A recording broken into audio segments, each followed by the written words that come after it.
Hello everyone, welcome to Laurence Plays, and we're going to do some more Factorio Space Age today. In the last run, I got the agricultural science up and being built out here on Gleba, and as you can see, this is sort of running. We've got the nutrient, the white stuff, running around on the belt all the way around the outside here, and eventually then going off and being ditched down and to be burned for power over here, so that's kind of okay. We've also got the red stuff, that's, I forget what that's called. What are you? What are you? You're something else. Bioflux, also flowing around on the same belt. Now that's not running through quite as quickly, so it's not. I sort of like it to keep moving, but it isn't. So c'est la vie mostly. We'll just have to leave that there running and dribbling through at whatever rate it is. Anyway, so yes, this is working. We've got the biological sciences being made over here, and they're being gradually passed through to be put into the rocket silo and then shipped over to Norvis, where actual science can be done with them. I've got some random spoilage in there, so let's get rid of that by putting it in here. And so that yes, progress has been made. Gleba is now glebbing away merrily. I still have a little bit of a concern about what's going to happen when the pollution cloud here expands out and starts touching these these nests over here, or egg platforms, whatever they're called over here. Presumably that's going to lead to attacks coming in. So I've put in some turrets over here, a couple of lightning turrets and some machine gun turrets that will hopefully be enough to defend this area. Otherwise I might be going out to do a little bit of fixing and such like in the not too distant future when everything goes absolutely haywire.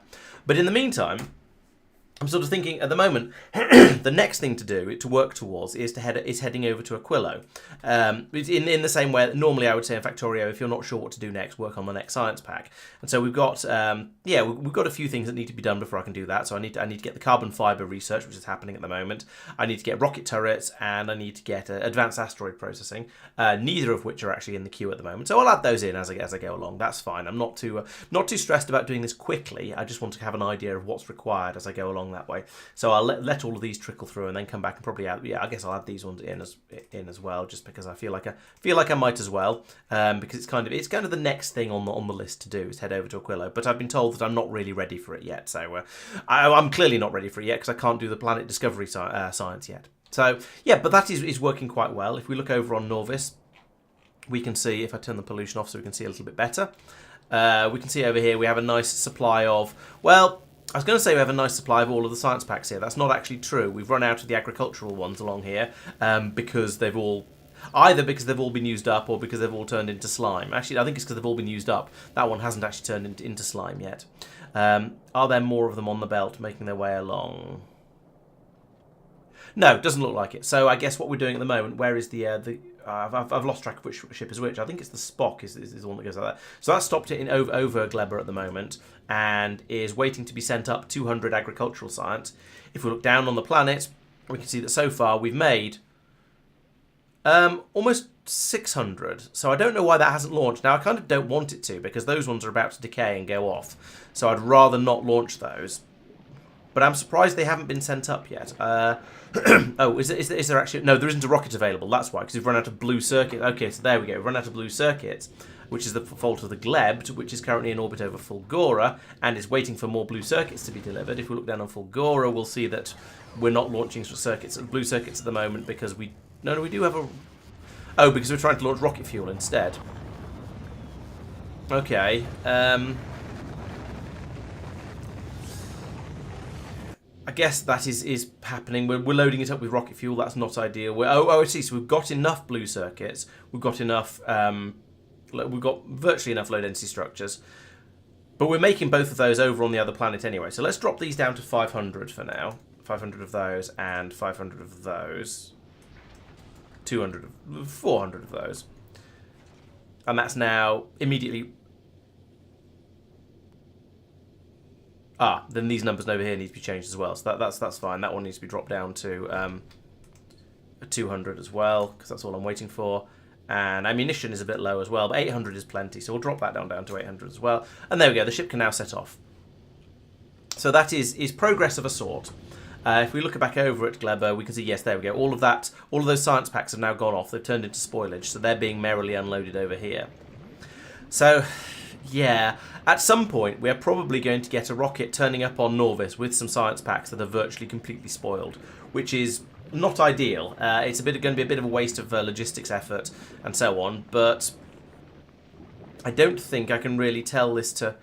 I don't think you can set an inserter to have a spoiled priority and to unload fresh or spoiled, but you can't tell it to unload anything that's over N% spoiled. As far as I'm aware, it only chooses whether it takes the best or the worst. So, yeah, there's that. That's going to be potentially problematic. We might end up just accidentally dumping an enormous amount of spoilage over on Norvis, because this stack currently has... It's got 25 minutes left, actually. That might be long enough. This stack has 43 minutes. That's plenty of time. And this one's at 48 minutes. Again, plenty of time. So, in a way, I almost want to just trash this stack. But then if the single rocket would take all of that up, then that might work. How are things going? Well, things are going. Currently, the limiting factor seems to be how much stuff the Gleb can bring over from Fulgora. So, yeah, it was struggling to fill up with enough blue circuits, or no, enough rocket fuel. So I've told it to stop bothering with rocket fuel because we've got that being made on site over here. So it's not actually a requirement anymore. And the low density structures as well. So I might just tell this to... At this point, it might be worth just telling this guy to only go over and get the blue circuits and not bother with the other things, but I don't know. A little bit. So over here, I've now got two things pulling up the red fruits, which means they're probably all just going to go off on the belt, which means that then we're going to get lower quality mash out of here and therefore lower quality bioflux. And it's probably entirely a bad thing, but I've done it anyway because I was running low on stuff, so it seemed like the right thing to do. So, yeah, basically, the system here, though, is essentially working. So at the moment, I'm not really worrying about it. I'm just letting it tick over, and it seems to be kind of okay. I just need this ship here to get back over to Gleba, stock up with the science packs, and bring them over to Norvis, and then things will be generally happy. And we'll decide whether it's actually worth having it go over to Vulcanus and pick up the low-density structures from there or not. Yes, so there are, decisions to be made. So, my plan for today, as I was saying, I've got the researchers trying to research. We just need to get more of this agricultural science over to Norvis so we can use it up.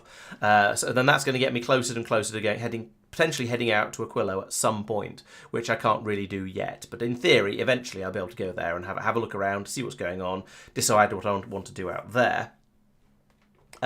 In the meantime, there are a few other things I can fiddle with. Over on Norvis, I made some improvements to the Abomination, which is now currently working its way through the backlog of requirements. As you can see, it's making the bits and pieces that are required. The system I've come up with now is much simpler than what I was doing before, but is slightly less clever than what I was trying to do. Let's switch you back over to not overriding stack sizes, because with the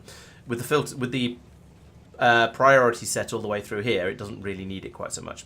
Anyway, yes, so what I was trying to do before was look at the list look at what needed to be made, look at the ingredients for the first thing that was going to be made on that list, and if there any of those ingredients were missing, then tell all of the machines to make them, and then once I had enough of those ingredients, then tell all the machines to make the thing that I actually wanted. And that was great in theory, but in practice it just straight up didn't work. Probably due to latencies in the combinators, or due to just lack of not thinking it through, I suppose. It didn't work, and so we ended up with just things flickering back and forth between trying to do various different jobs. So now instead, I've got these two at the top are working off whatever's in the shopping list, and the shopping list is currently actually empty. It is just emptied. We have now built... Oh no, it isn't. Sorry, I take that back. I'm probably looking at the wrong thing. Where is the signal on here? There we go. So the shopping list at the moment is 1 cargo pod and 7 Crushomatrons. Once those are made, it will then stop. But the point being, the point of this system now is that is that the things that are on the main shopping list will be put into the requests up here. And then if those require any subcomponents, those will be built by these two machines underneath. So we've got a little bit of telescopic recipe support, but only a little bit. But it does mean that it actually works, which is a nice improvement. So no, it's not so much fixing the Abomination. I have fixed the Abomination, but I have also made it significantly simpler in the process. So whether you see that as a fix or just as a cop-out is basically up to you. Yes, Sam, I have played Satisfactory. I played it basically all the way through, just before 1.0 came out, completed it, and went, that's enough of that, I want to play Factorio again because it's better.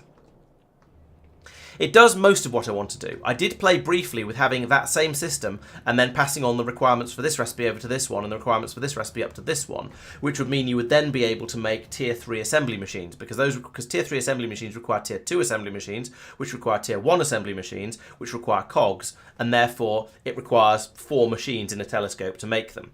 However, I didn't want to have the whole system running really, really slowly and only having one machine making whatever it was I actually wanted.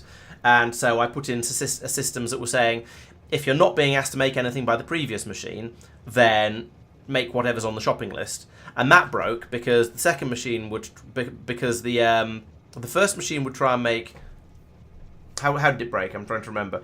This machine would try to make the tier 3 assembly machines. So this one would try to make the tier 2s. And then as soon as there were enough tier 2s, this would try to make tier 3s. So the tier 2s would get taken out of here, put into here, and then there wouldn't be enough tier 2s. So this would try to make tier 2s. So this one would then be trying to make tier 1s. So it would unload all the stuff it had picked up to try and make tier 2s back into tier 3s, back into here. And this one will go, oh, you don't need tier 2s anymore. So that would turn off its requests. And it just broke spectacularly. So I'm not going to do that. What I could do is set these. I could set these two at this point to build off the shopping list if these don't need anything. A single tier of that would work, but I don't think I can be bothered to at the moment. Yeah, I know what you mean, Playnot. That's how I've been feeling for the last month or so, and it's also basically why I've not been working on this on stream, because it'd be painful for everybody, especially you guys. And no, nobody wants that. We don't actually want to make you guys suffer. However, it is kind of working now. There's a little bit of overflow, unfortunately. So you can occasionally get additional things that have been made ending up in the wagon here, which is quite unfortunate. I'm not really sure how to fix that, because the inserter here can only have 5 things on its filter list at the moment, at a time, sorry.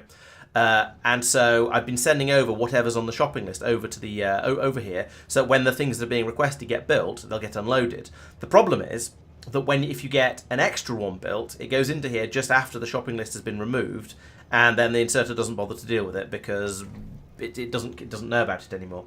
So yeah, there is a risk of the system clogging. Yes, there is a risk of the system clogging. That, unfortunately, yes. Unfortunately, but yeah, I'm not sure what to do about that at the moment, so I'm just going to ignore it and bury my head in the sand and go la la la la la. So, but that is kind of working, and that means in theory I can remove a lot of the production around here. So, for example, these things, they require cogs and pipes. That's fine. So I could start making pump jacks over there. I could start making pipes over there. I could probably make refineries over there. Yes, I could make refineries over there. I could make repair packs over there. I can make radars over there. Basically everything in this column here, except for the tier 3 assembly machines, could be moved away into the abomination. And the inserters can't, because they're quite telescopic, I think. Let's see. So a bulk inserter, I do apologise, requires a blue insert. So let's look in here, it'll be easier. So the green inserter requires a blue inserter, and the blue inserter requires a yellow inserter, and the yellow inserter requires a gear. So no, I can't do that in the abomination. It only does 2 tiers.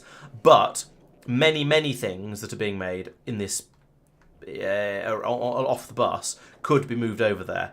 I think the main things that can't be are going to be inserters, belts,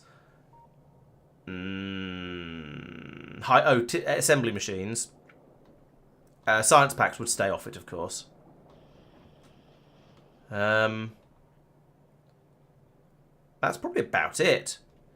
Probably not robots, actually, because the flying robot frames are complicated.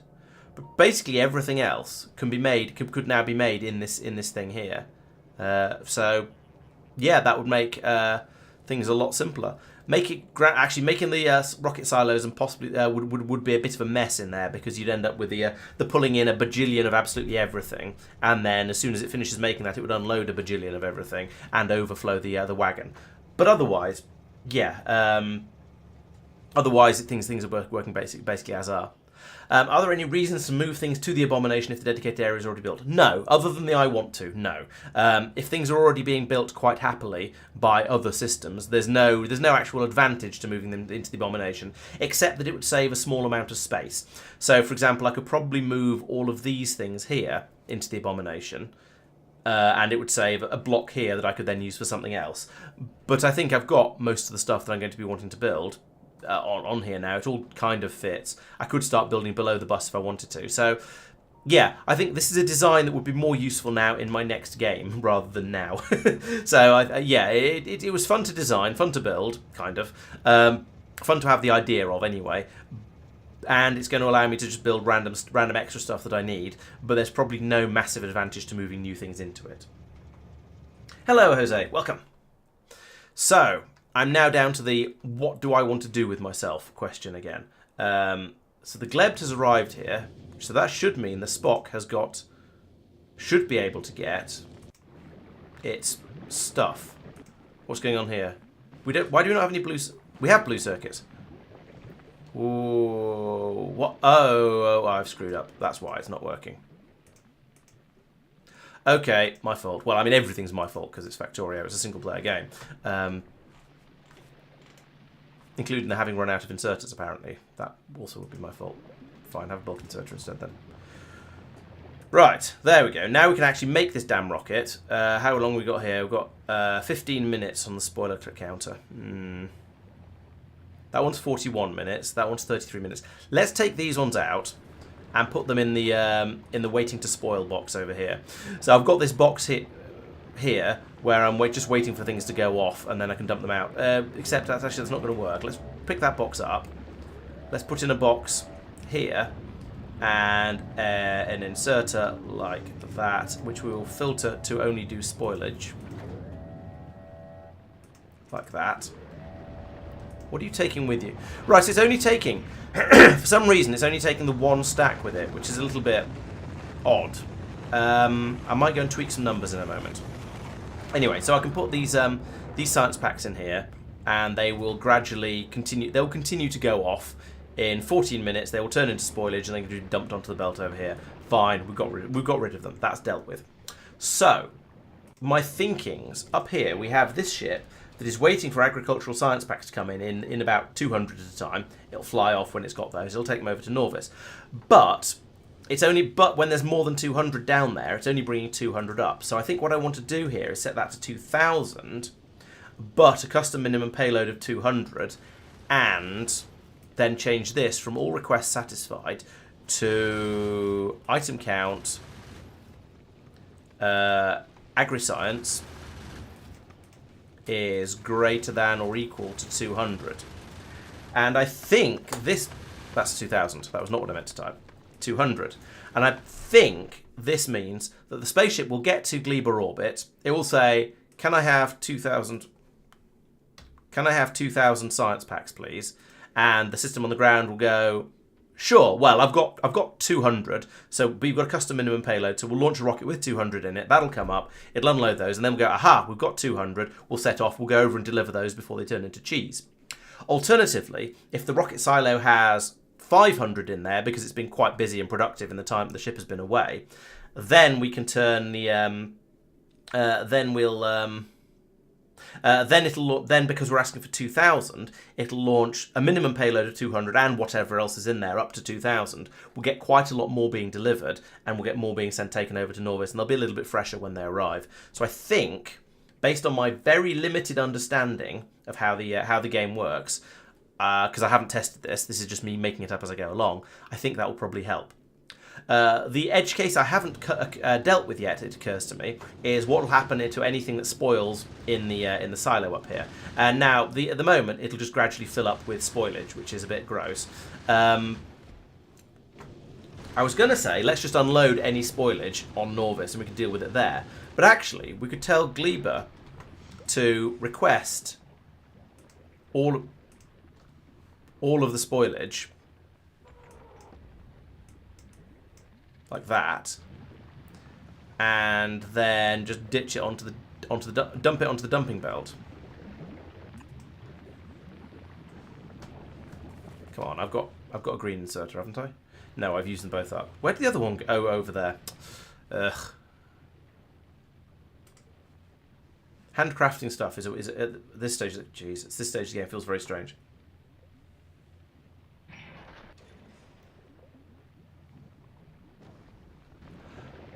Oh yeah, I could just throw it overboard in space. That's a good idea. That makes a lot more sense, really. In theory. So I could put in... Do I have any inserters here? No. So actually, at the moment, I can't build the ship up to have a throw overboard. I could put it into these things and chomp it up. No, I don't think I can. I don't think the crushers can crush it. I don't have any inserters. Otherwise, I'm going to think what I could do is I could have them unload here. It would go onto the ammo belt. And then I could have an inserter somewhere that will throw it over the side. But I don't have any inserters, so I can't do that. So let's go back to plan A. If I've actually... No, I still haven't made these things.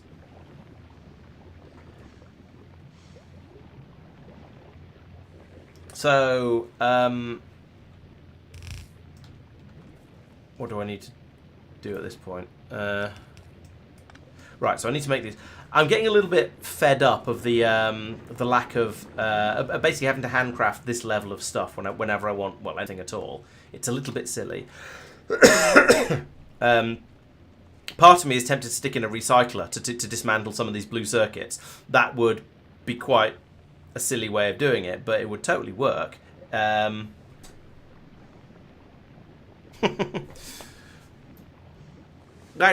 first thought was, okay, I've got copper and I've got iron down here and I've got steel down here, copper and iron specifically.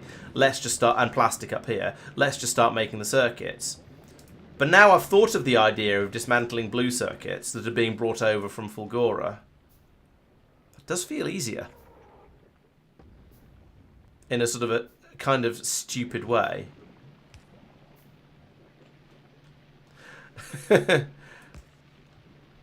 No. Stop that.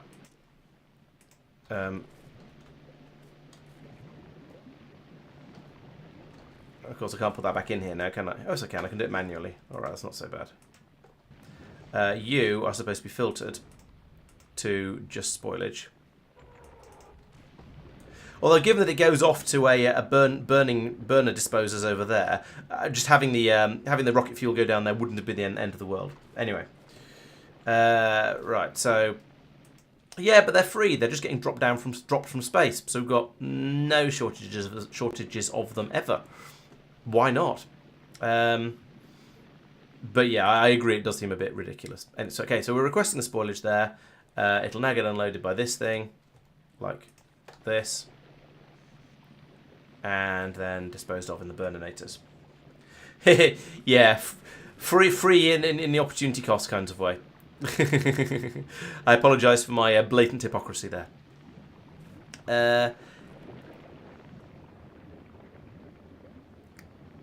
Especially as, if we look over on Fulgora, there isn't actually quite as much of those as I would like there to be, and I was wondering whether I should try them. Oh, actually, no, we have sufficient blue circuits at the moment. There's 296. There's more tier 2 blue circuits than there are tier 1 blue circuits. That's kind of funny. I should probably feed them into here, actually, to burn through them and to turn them into something more useful. So you of tier 2, churn through there. Go. That's probably going to jam the system up a little bit, because blue circuits turn into an enormous number of output stuff. So a blue circuit, it consists of 22 input things, so for every one you put in, you get out 5.5 output things, which is rather a lot. So we're probably going to see the alert popping up any moment now. Any moment now. Oh no, we're not. That's interesting. I was expecting the alert to pop up over here because this is full, but it doesn't seem to have done. Okay, apparently it's flowing just enough that it's not that we're only ever getting 7 on the belt instead of 8. Okay then. But we are getting some higher tier parts through there, which will be very, very... Oh, there we go. Now it's jammed.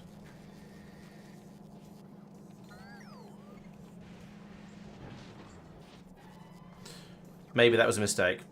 Let's stop doing that for a bit until it's cleared itself out again. There are 3,000 of them in there, so this is...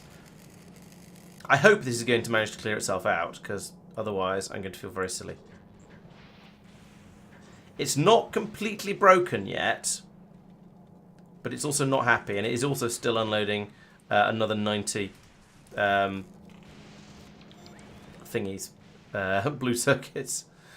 That might have been a mistake. I should know better by now. If you stick a load of blue circuits or a load of low density structures into recyclers, you better be very, very confident in your system for passing them on. Otherwise, it's just going to go. Oh, true. Prioritizing the input here may well help quite a lot.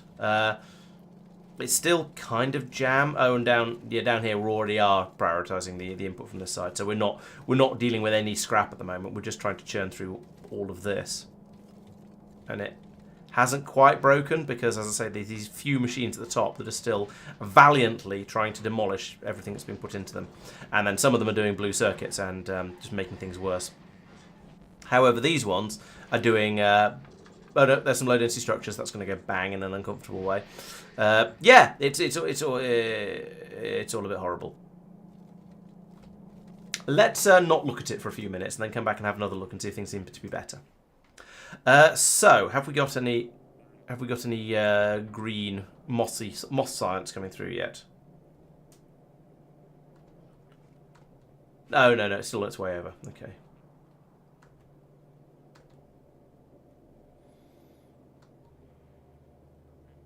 Oh no, we've got the moss science through, and it's now all the well, some of the labs are running. Okay, so cool. We're making some sort of progress there, and the Spock is on its way over again with another 200, another 100 and good. It has worked. So it's got 363 this time. Those have only got 22 minutes before they go off, but 22 minutes is quite a long time in the Factorio. That's about as long as I've been streaming so far, and the ship has had time to do a good couple of runs. So I think those are probably going to be okay. I think we are going to churn through all of those without any difficulty. And I do have an emergency system up here that will dispose of any spoilage as required, and we've got 4 in there so far, which isn't too bad. So I think that's all coming along reasonably nicely.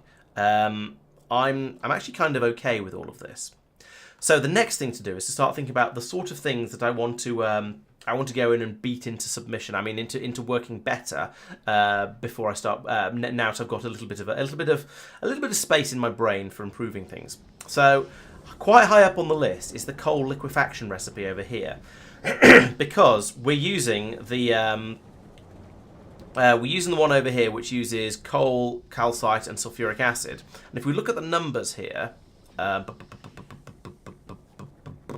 if we look at the numbers in here, if we look at the numbers wherever we can find the numbers. So this takes in 10 coal and produces 50 heavy oils. So it produces 5 heavy oils per coal that comes in, and it uses a little bit of calcite, a little bit of sulfuric acid, which I've got plenty of, but still, those are the numbers. This one takes in 10 coal and some steam, granted, and produces 90 minus 25, so it produces 65 heavy oil, so that's producing 6.5 heavy oil per coal, so it's already better, and then it produces 2 light oil and 1 petroleum gas per coal as well. Granted, it does take in some steam, and there's a little bit of logistical effort required in handling the heavy oil loop back, although it's not too difficult, especially as I've already got some.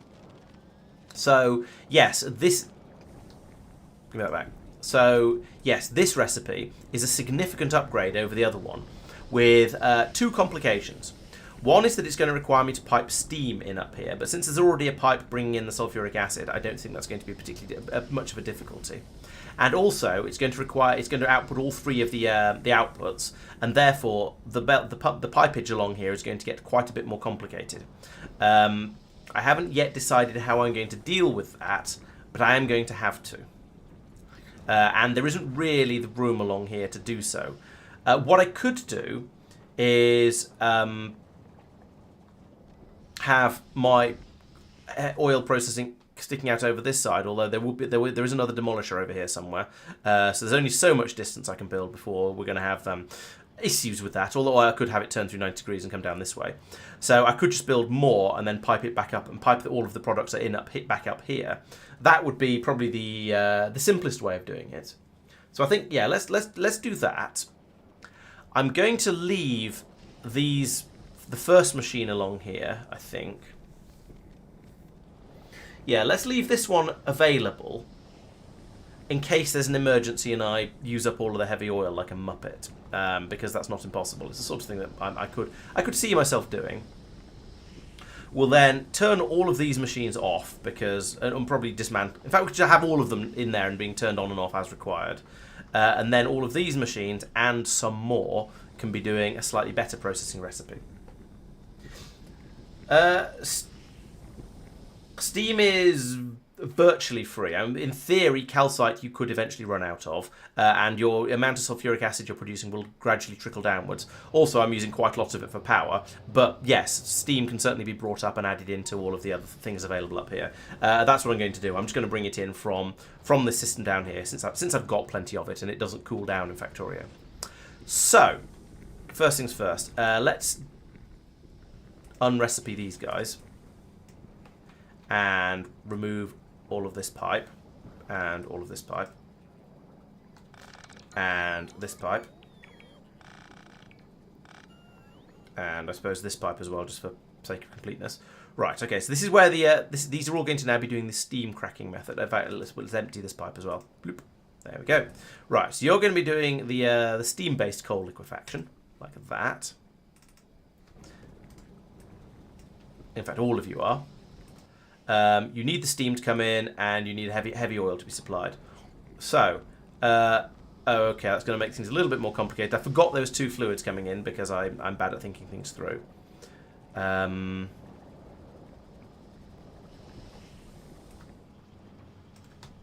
Start this again. Okay, so the steam is going to come in from here. The heavy oil is going to come in like this. So you can see we can these will tessellate happily enough like that. Boop, boop, and then that means I can put in my inserters in these spaces to get the other stuff in. I can then put that. I can then move this up one like that, and have a pipe pop up here and come down here. So there we go. There's my heavy oil. So that's going to be my Kickstarter. To get the system up and running, basically. We'll churn through a bit of that. Sure, it's fine, whatever. Then I need to deal with all of my outputs over here. So the in fact, you know what? Let's do this better. Let's get rid of that. Let's take you, flip you round, put you in like that, because then everything is just much easier. Remove that pipe and do that. I'm not used to I am not yet used to Factorio 2s allowing you to rotate these machines. So you'll have to forgive me for being a little bit slow about these things. That will go to there. Pop up there like that, and I'm going to put a pump in here. Like that. And we're going to control that based on a fluid tank that I'm going to put in somewhere. It kind of doesn't matter, but somewhere. Then I can have that can then disappear underground again. Oh, I can flip it directly by hook from the cursor. Okay, that would be easier. Okay, I'll try and remember to do that next time. Right, I'll bring that up to there, and then underground there to there, and there to there. Like that. That's all fine. And then the petroleum gas can come up to here, and we'll underground that to somewhere where I can do something useful with it, like here. There we go.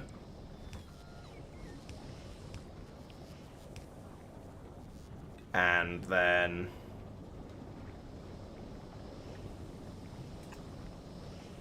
I guess it comes to here. Like that. Okay, that feels like a design. I haven't quite tessellated it properly there, which is a shame. Those pipes should actually be there and there instead of there. So let's, in the interest of neatness, we'll do that. In the interest of easy copy pasting too. I'll put that one in there for now and maybe remove it later. And oh yes, number 2 needs an inserter like that, and we need a pipe along the bottom to bring the steam in. There we go.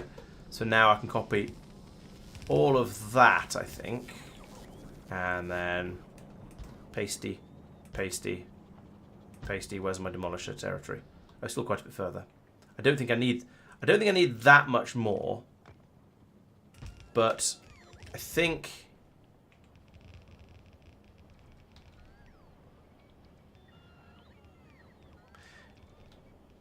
One more. Right. My next one will be like that. So I will rotate it here. That I think is still, yes, that's still well outside the demolisher territory. So I'll put another one in there, but for now I don't actually need that. I'll just let the rest of it get built.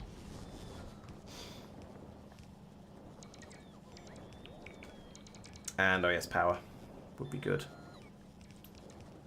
Oh, I haven't quite got... There's not quite the reach on one of these, so I'll have to do that and that. Which I suppose I don't need to do that. I can do that and that. There we go. Okay, so that is now a more efficient... I'm not making pumps anywhere, apparently. But in general, that is now a more efficient way of making all of the oily stuff that I require. I do need to still get that tank in there, though, somewhere. I know I said, this will be easy, I'll just stick it in wherever. I'm not sure where wherever is going to be at this point. Oh, here would do, actually.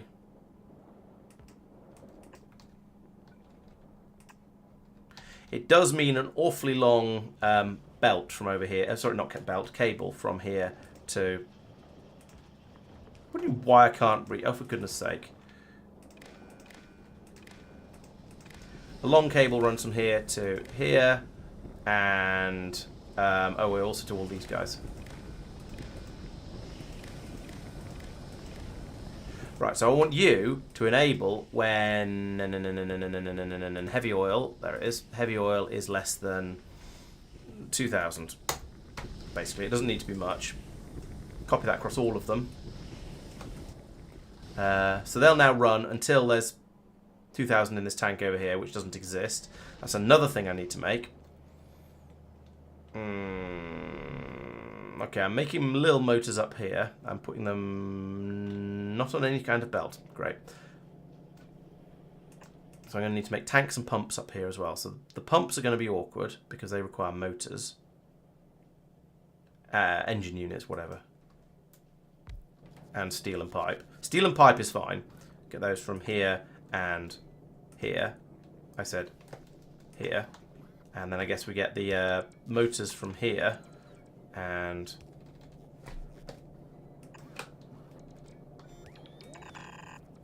here. Like that. Which is kind of a thing. And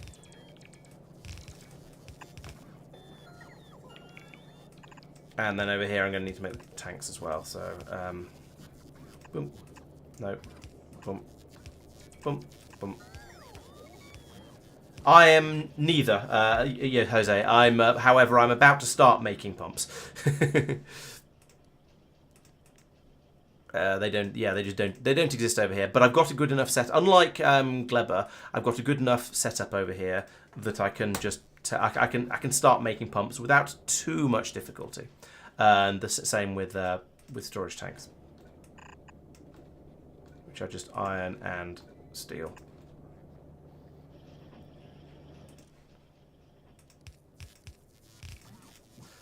Make me storage tank, until you have 20. Okay, so that'll build that. We'll drop that in over here, and like, thump, that. And I want the pump now to run when enable disable pump when heavy oil is less than 5,000, I think. Okay, so that's now everything but the steam at this point. I need to bring steam in, and that was from down here. My bus is already fairly chonky. This is the next official lane on the bus. Where are we? Okay, we're miles above anything that we need at the moment. But I do want to be good, really. In theory. Occasionally. Don't get used to it, etc., etc. Oh, wait, there's a thing coming through here already. Why is water coming through here but not actually coming through here?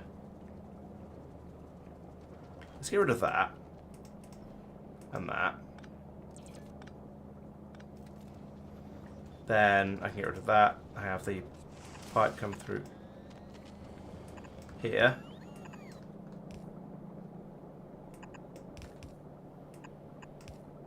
to here. Connect up like that. Lovely. Bit of pipe there. Bit of pipe there. Of course, this is in the way. I'm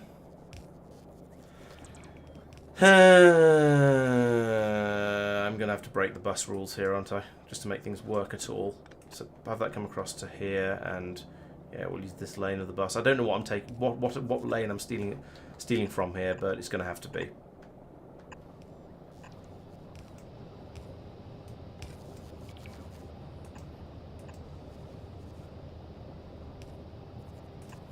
Right, okay, there we go. So now the steam can be passed along into this pipe here. It'll flow all the way up here through these two.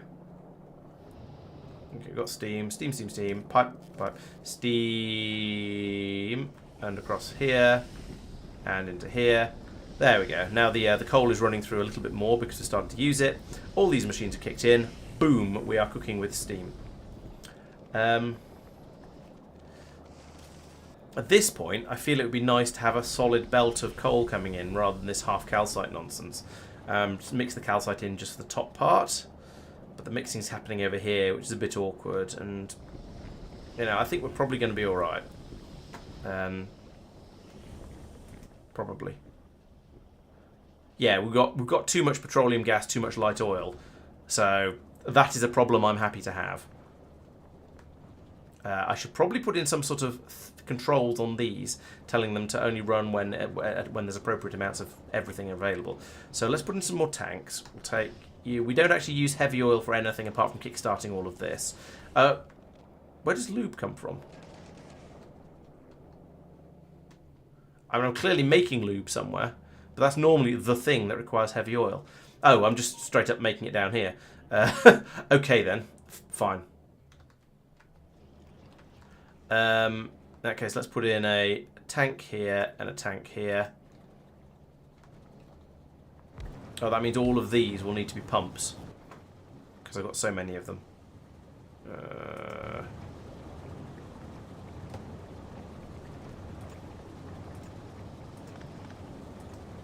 Like that. Bonk, bonk, bonk, bonk, bonk. And I would like... Actually, no, I don't need to do that. This is... I'm thinking Factorio 1 style-y again. Let's put all of that back. Oh, I do still need the tank. I didn't mean to delete that. What I meant to do is link the tank to all of these and have them run when petroleum gas is less than 15,000. Which it is at the moment. But that means, we'll save some of this light oil for making into rocket fuel, just in case we need it. But then whenever there's any excess, we can crack it down into petroleum gas for making plastic, apparently. So that should balance things a bit more nicely. And now we've got a bit of storage up there as well, which is good. I imagine this will fairly quickly fill up these tanks. So there we go. This one's up to 14,000 already. As I say, we're not actually using the heavy oil for anything up here, so I don't care about potentially using all of that up. As long as there's always enough. Actually, I do, don't I? Because what I actually want is for these to all be hooked in here as well. I hear a demolisher going by. That's not a sound I want to hear. I want you guys to enable and only run when there's more than 10,000.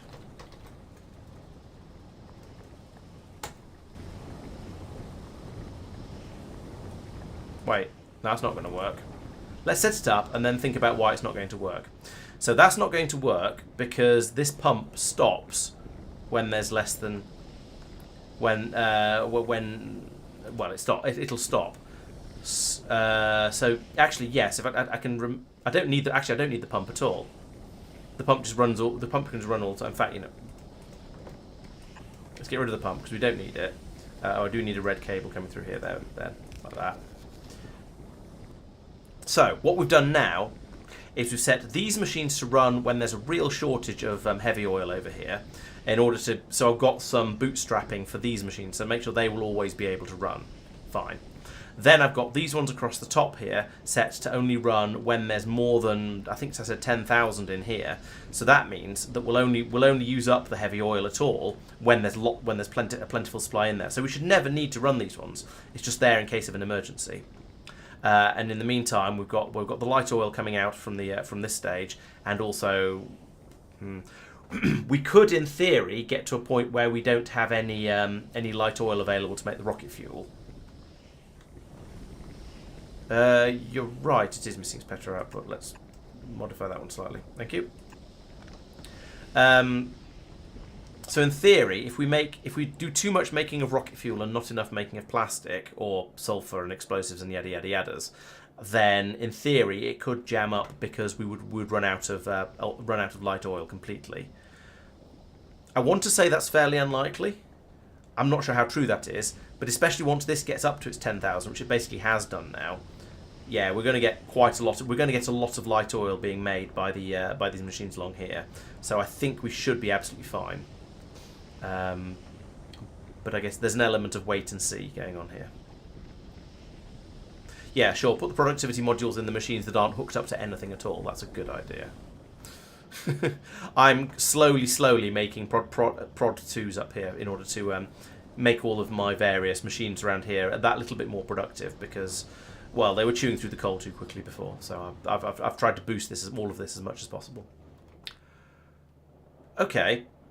So I think that's now fine. That was the big upgrade I wanted to do over here. I wanted to get the coal liquefaction, and basically all of the petrochem on Vulcanus running off the slightly more efficient recipe. And yeah, the demolisher's cleared off, so that's fine. He's gone away. Yes, glorious pasta indeed. It's a special kind of pasta where we get the sauce in the pipes as well as the spaghetti running along here. I do have. Oh, do I have extra EM machines on this planet? That's the thing I don't know about. Yes, actually, yes, I do.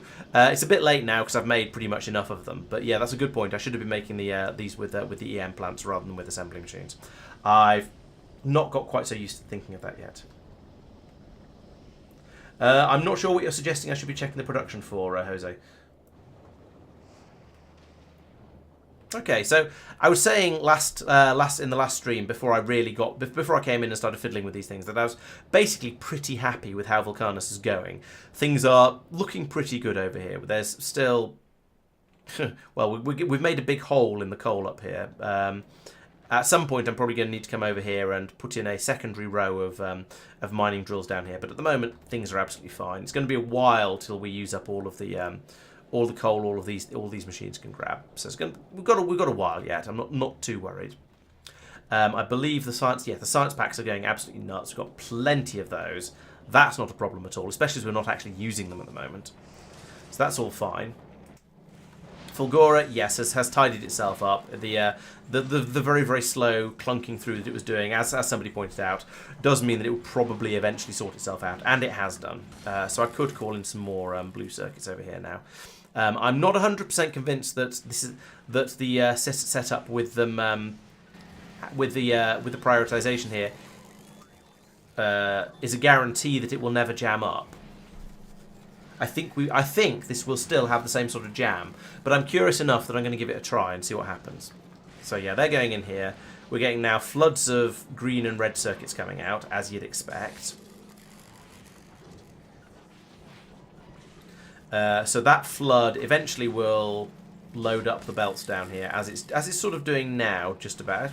Which is not too bad. Yeah, maybe there's enough. Yeah, maybe you're right. There's enough the stuff coming through from over here. There's enough of it coming through that we're not getting enough blue circuits through to cause it to clog up again. Okay, we've got a solid belt coming in here. Well, actually, it's not quite a solid belt. You can tell, but actually no, this is a red belt coming in, and a blue belt going through. So we should, until it jams up completely, we should always have more being pushed through from here.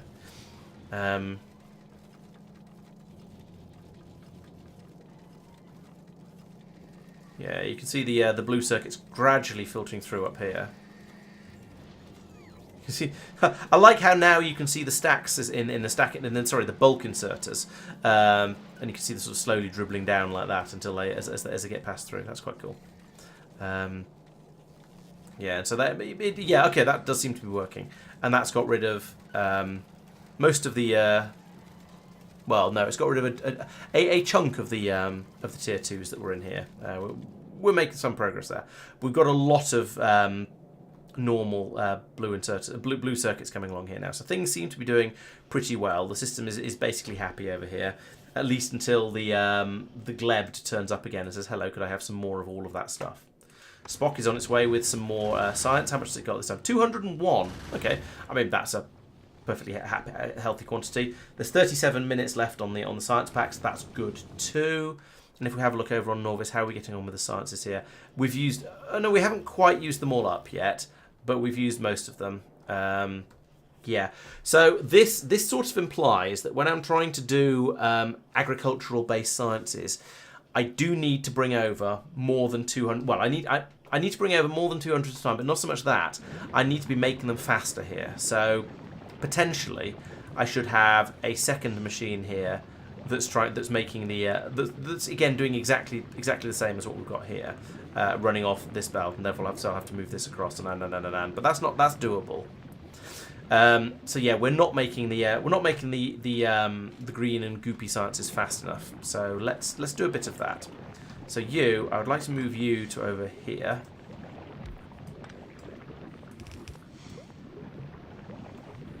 Like that. And then I would like to copy that and put it there. How much of this do I have? Very little. Excellent.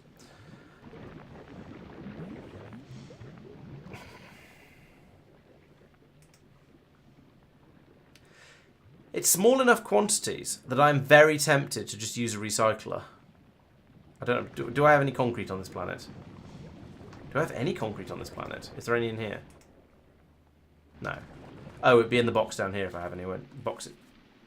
There aren't any boxes of stuff down here. Where's all my stuff? Is it in my pockets? Actually, concrete wouldn't be too hard to make. It's just iron ore, isn't it? And stuff. Oh, and there's load in here. There's all my concrete.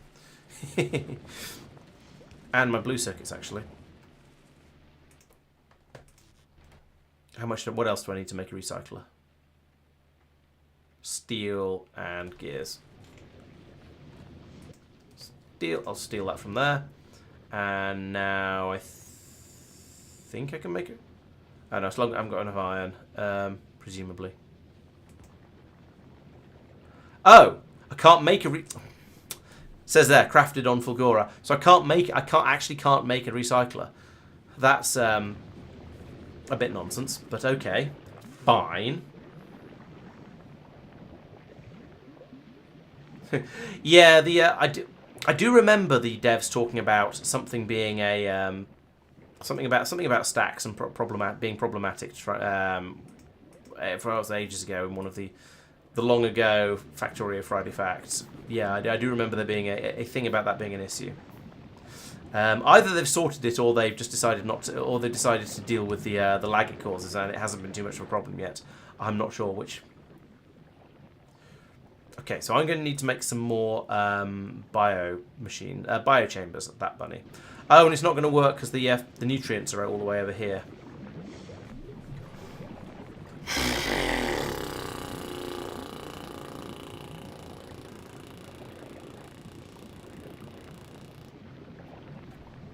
Gleber is annoying. Have I mentioned?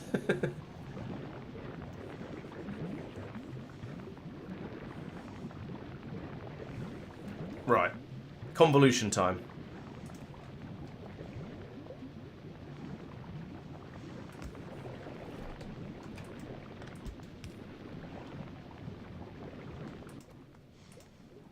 So I'll take the nutrients. This is going to be some fun spaghetti. Nutrients to the left. Jen, if you're watching, don't look. You'll be horrified. So put them there. Don't need that. So those can flow through there. We'll try and burn them all. That's okay.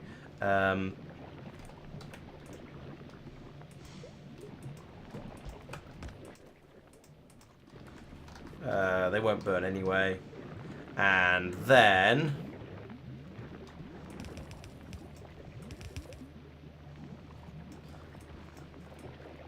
Oh, I've run out of underground belts? No, I've got plenty of underground belts. Well, I have some, a quantity of underground belts.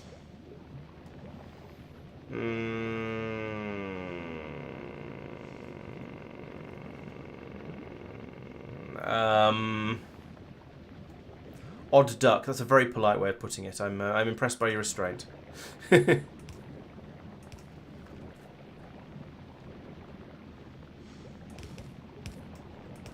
Yeah. Yay, spaghetti. That is genuinely horrible. I hate it. Oh, what? No. What? Oh, for goodness sake. Laurence, you're an idiot. And also you're holding eggs. Be careful with those.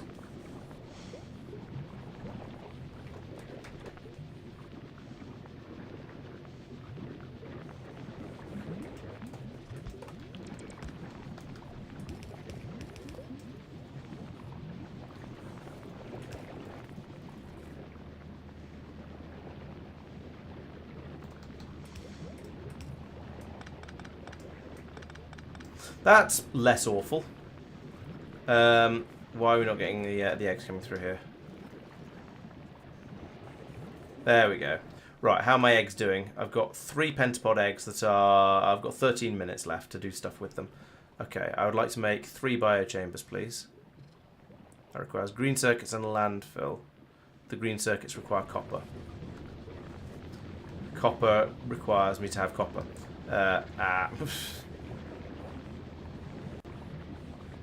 If I die, tell Chloe it's her fault.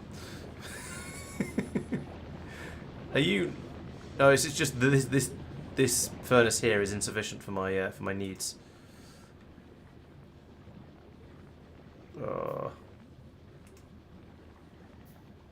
I just need to do this before the eggs egg. I don't want the eggs to egg, because then I have a critter to deal with.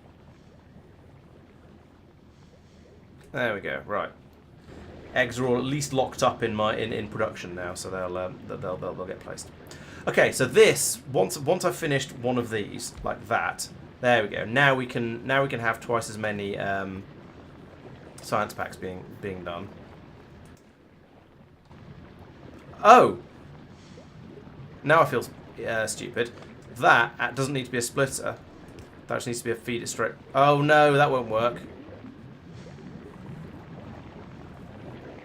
I forgot it required the bioflux as well, but that's going to cause problems now, like that. Hell. Who designed this planet, honestly? And what are you even doing? I don't know.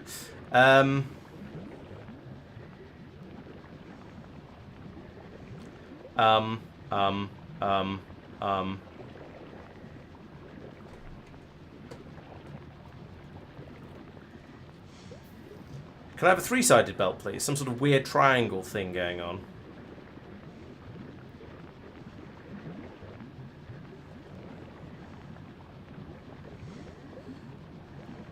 Yeah, the eggs are a little bit perturbing. Let's put them back in there so they'll at least get recycled. Wait, they won't get recycled. That's just going to build them up in here now. Whatever. They're fresh. They'll last a bit longer.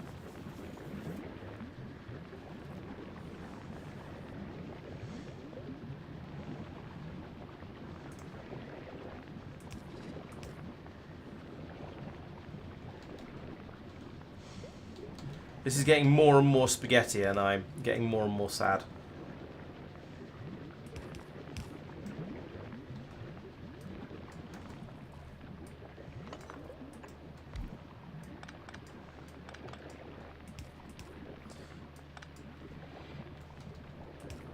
There, and then... Oh, wait. No, don't do that. Oh god. Right, okay, we're at least disposing of them. So that was, how was this working? This, oh yes, this was linked to there and was enabled when eggs is greater than, I don't know, 5? 5 is a number.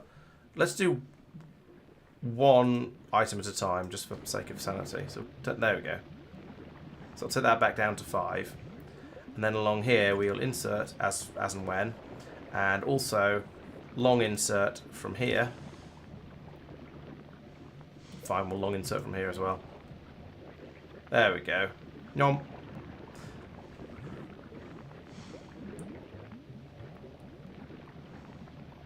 Big question is, can this machine keep up with 2 of these? And we'll find out in a moment. Once this is... No, I don't think it can. Oh, I need another egg hatchery. Or I need to go, I don't care! And just throw my arms in the air and run away in despair and just go mad. Could put productivity modules in here. That'd be kind of amusing. Just checking I haven't got any eggs in my pockets, because that would be embarrassing. I seem to be alright.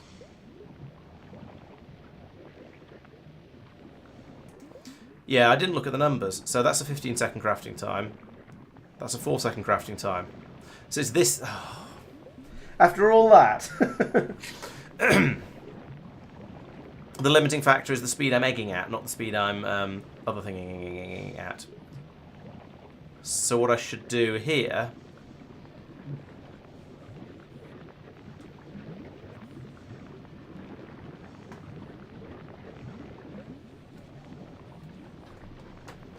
Put that there. Get rid of that. Put that there.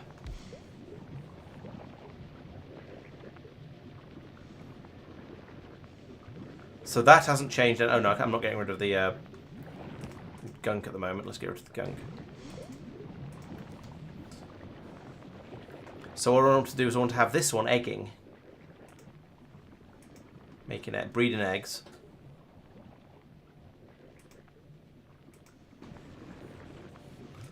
It's going to need some starter eggs, but then it's going to need to do something with those eggs as well. Basically this system. Right. Okay. I can do this. Are you? You're not. Why are you not filtered? Oh, because it won't make anything other than. You should be filtered though, nonetheless, because otherwise spoilage might come out here. There we go.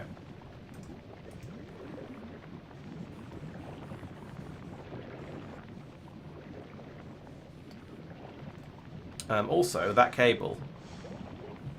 It's supposed to be going to that inserter. Not this one.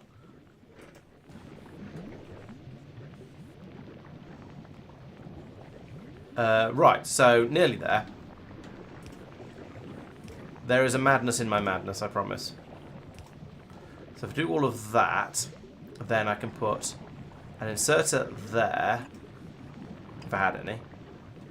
Put an inserter there. Box there, belt there. This is going to come together eventually. I want to say I promise, but I might be lying to you. I can only make burner inserters. Oh, for goodness sake, I've run out of copper. I can't recycle stuff.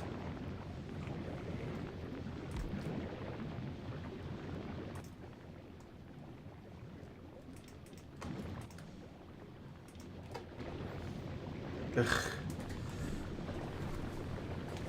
Spoilage filters the chest on the left. Oh, for this machine. Yes, you're right. That is going to need a spoilage output, isn't it?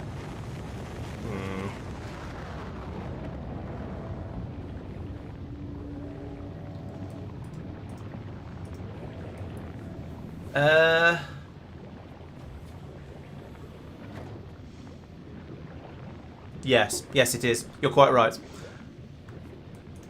I'll worry about that at some point in the future, because at the moment my brain is full.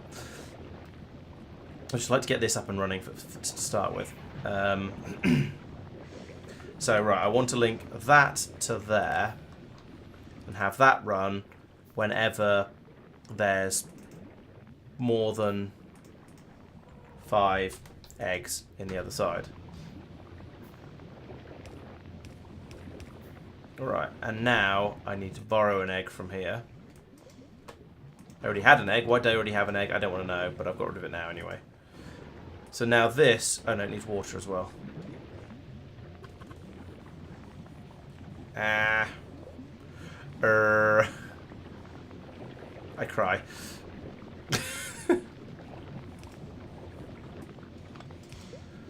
Welcome to my carefully thought through and very well planned glebbing base. Why are there no nutrients all of a sudden? Okay, there are some nutrients. Can we have some more nutrients, please? Thank you. Right, we are now egging with eggs. But I don't have a disposal for any excess eggs at this point. Hang on, I had so many excess eggs flowing off down here before. I don't understand why I went from having such a shortage to a superfluity. Because I don't have an emergency overflow for the eggs from here at the moment, which I feel would be a good idea, TM.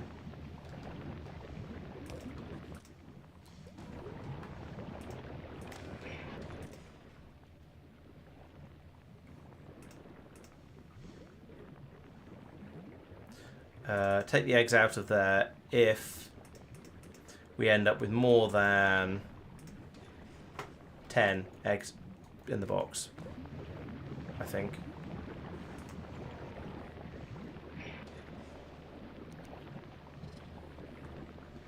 I don't think that's as secure as I would like it to be. I think we're going to have... I think we might end up with a problem here at some point. I don't think it's going to be in the short term, but I do think if we have... Actually, I think we won't have a problem as long as the supplies of things like nutrients keep running. He says optimistically, as a massive gap appears in his nutrient supply. Then it should be alright, because the eggs will all get taken out and made into science packs. Why are we trying to make science packs here? What's that all about? That's nonsense. Yeah, as long as we keep this machine running, and therefore this one running, and therefore keep chucking science packs in here. Worst case, the science packs turn into goop.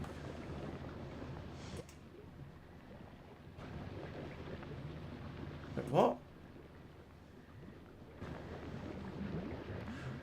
Oh,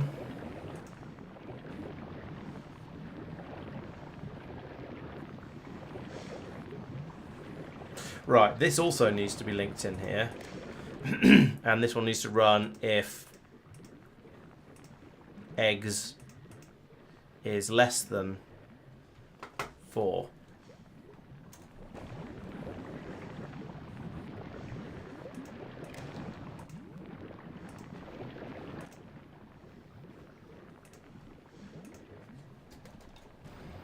Maybe? I don't know how I feel about this. I don't think this is actually going to work long term. But I'm not quite sure what its failure state is going to be, and I'm a little bit afraid its failure state might be wrigglers everywhere. So I'm going to put in some more turrets in an attempt to protect against the inevitable failure state.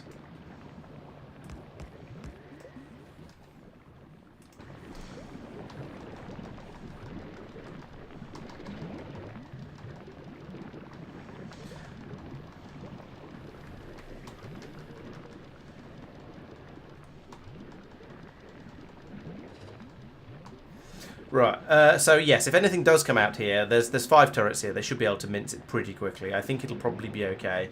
No, I'm not going to use bots. That's cheating. There's no fun there. I'm finding it interesting. I am aware, though, that I've made a tangled spaghetti horrible ability. And part of the thing is, normally my instinct would be, let's rip this apart and start it again because this is horrible. However, the problem with Gleber is that if you rip it apart and start again, things start going off, and you end up with pentapod eggs hatching in unfortunate places. So I almost need to build another build of it, maybe down here, get that running properly, and then take the eggs out of here, put them into the other one, and get that going. It's problematic, and we've run out of pizza down here as well. So there isn't enough nutrient being made. Yeah, I have managed to kill small versions of all three enemy types so far. I've killed a small stomper. I've killed several small strafers, and I've killed I don't know how many small wrigglers, and a couple of premature medium wrigglers as well, because some eggs hatched. So I have defeated some stompers, some and various other Glebian natives. But I'm aware that they get bigger and scarier as well. So the small ones not been a problem. Bigger ones, we shall see. They are more of a concern.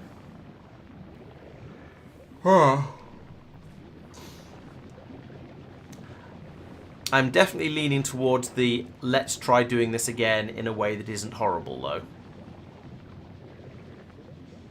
Okay, Peter. Well, thank you. Why is everyone telling me to construct? Look at the construction production page. I mean, there are numbers here. What are you saying I should be looking at? There are plenty of statistics here, but I don't know which ones are actually. I don't know what you're trying to tell me is actually relevant or interesting.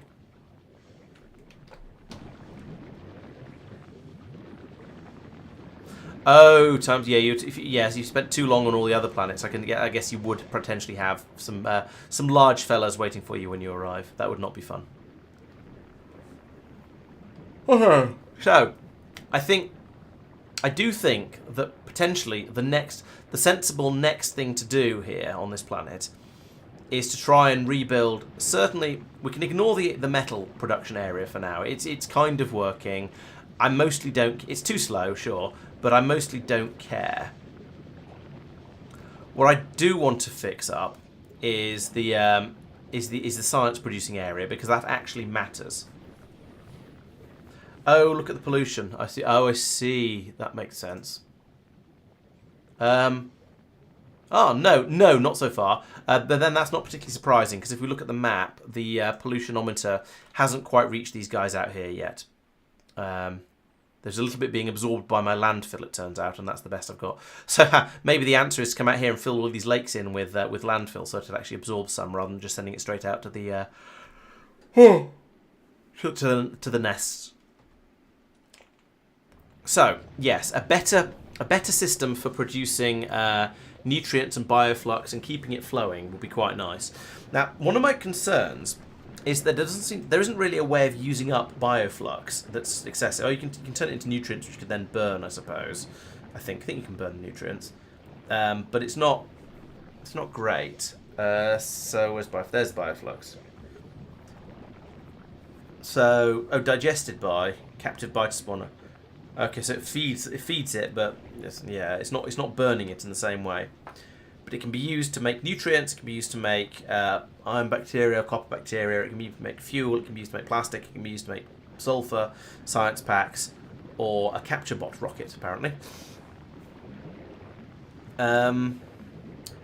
Yeah, okay, so there are ways of using it, but there are no ways of just destroying it, of chucking it away, which is slightly awkward because this stuff is gradually going off, and when I make something I actually care about with bioflux, I would prefer it to be fresh. And I suppose I could have it being put into a chest at the end, and then just sitting there until it goes off and turns into spoilage, at which point I then feed it round. But I think I'd fill up chests very, very quickly, because there'd just be an enormous amount of it being produced, so I don't really want to do that. Let's at least set up some circuit production for the time being, because I'm going to sneeze. Because at the moment it's really annoying whenever I try and make anything. So I'm going to put down some. We'll have any EM plants first. Probably not. I don't. No. Why would I have brought any? Because it's insensible. No. So I don't have any of those. So I'll just make them from base ingredients. I'll do it the. Let's see, so... Hang on, which way round is it for cables and green circuits? I can never remember. So these use 3 every half second. These make 2 every half second. Okay, so we need three input machines to 2 making green circuits, and then I'll have 1 making red circuits down here as well, just for funsies.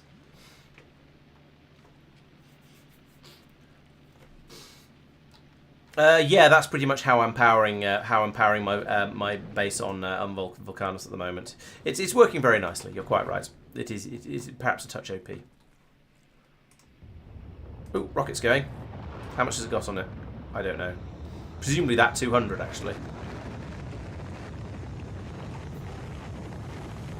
Otherwise, yep, there we go. So we've sent 200 up. That means the ship will then depart. Right, you guys up here. You're going to be making copper cables. You're going to be making green circuits. You're going to be making red circuits.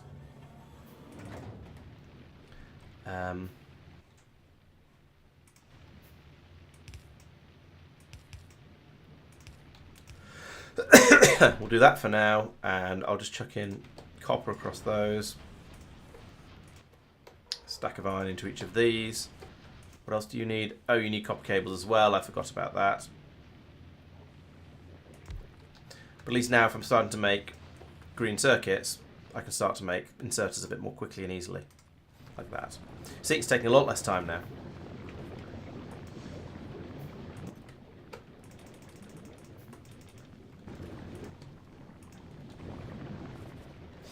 In fact, you know what? Let's go one step further. Or not. Okay, we can go that one step further. Excellent.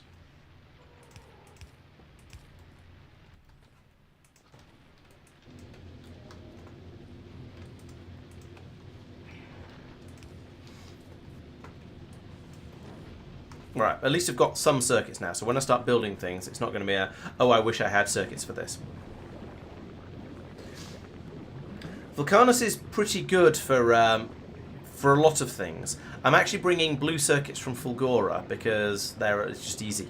They're being produced in larger quantities than I know what to do with, and so I'm just shipping them out. So over here, you see there's blue circuits dropping out of the sky there. Those have come from Fulgora. The low density structures, well, actually the low density structures I think are also coming from Fulgora. Although in theory I'm building their manned rocket fuel on site, but we're getting through quite a lot of the. We're getting through enough low density structures that we're not making fast enough. Mostly due to not making copper fast enough up here. So that's another thing that needs to be accelerated.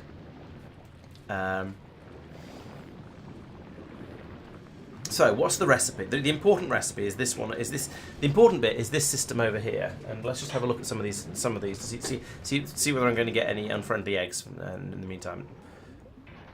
No, those are still on about 14 minutes. Those are on 12 minutes, 13 minutes. Yeah, this seems to be okay. You're still short of eggs, though, which is interesting. You're short of... Oh, because there's not enough nutrient coming around. Okay, so we're going to need to make sure whatever I do, I have more nutrient production from the bioflux. That's fine. So I think 2 machines might be okay for that. We'll set it up so I can have more. So let's build down here. Get rid of you. So I want to have a couple of biochambers that are making bioflux.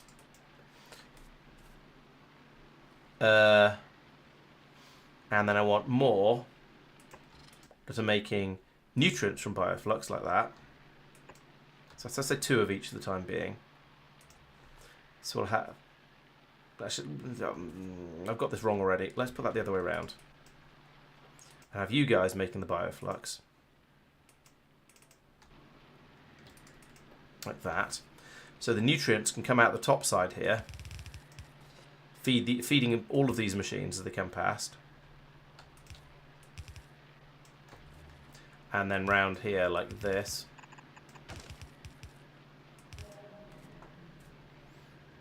Put them on the inside like that.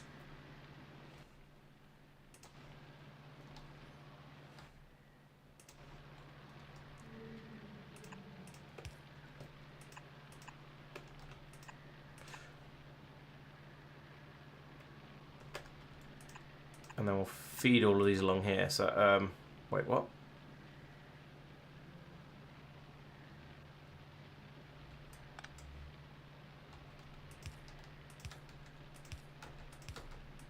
Right, so putting the nutrients are coming out here, going onto the inside of the on the top. They're going onto the inside of the belt here, and we're then feeding bioflux on the outside. side of the belt. What the hell? Come on, Laurence, sort it out. There we go. Bioflux on the outside of the belt around here. So we're going to have both of them on the belt here, and then we're taking the inputs down here. That'll keep everything fed and happy. So that should be producing enough. I will leave some expansion room. Oh, explode. Thank you, Madman. Yes, apparently I've caught Glebber. It's gross. So, yeah, this belt is now going to have a plentiful supply of bioflux and nutrients on it. In order to sort of to make things a little more manageable, I'm going to bring it all the way over here and then down, and then do the next stage down here and underneath this area somewhere. Ow. Explodey trees.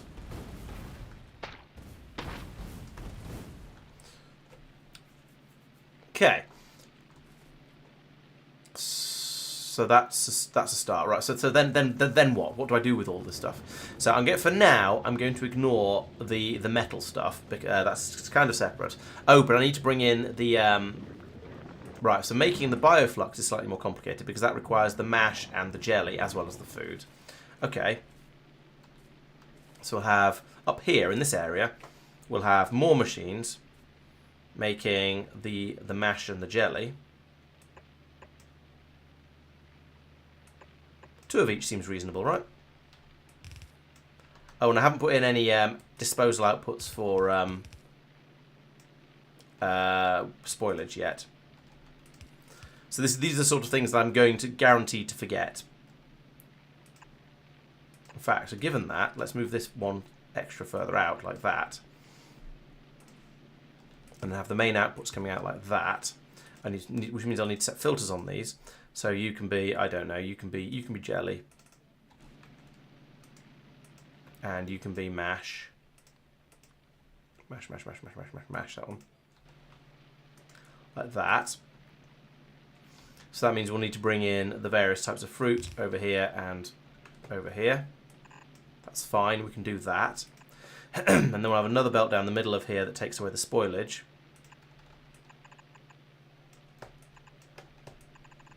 Around here like that, because then it can take away spoilage from down here as well.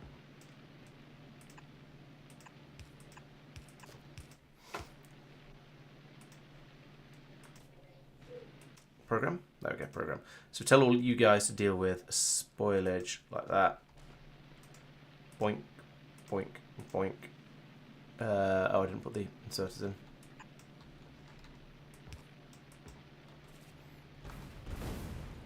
Ow. Yes, let's just blow up everything, shall we? That's a good idea. Stupid planet. Okay, so spoilage goes onto this belt. Fine. Brought down here. Yes, all good. Why am I not doing this from map mode? I don't know. Let's switch over to map mode. It'll be easier. Okay. So that's going to this. Yes, this is where we bring in the. Oh no, these give out seeds. The. Oh, what are you doing? You're doing the mash one. That gives out seeds as well, doesn't it? So I'm going to need to. Yes, it does. So I'm going to need to dispose of that as well. And you're doing the brain fruit. There we go. So we load in with the appropriate fruit type, and then we unload the seeds. So I don't need filters on those. I do need filters on these. Use filter. Your Yumako.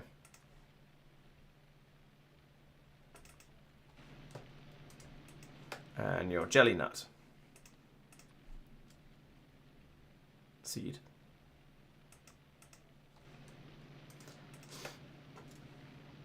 Okay, so that's, I think, is complete.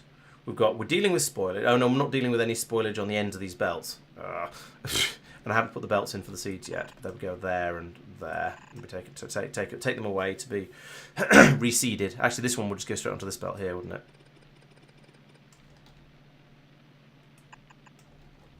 Like that. And I need to deal with spoilage at the end of here. I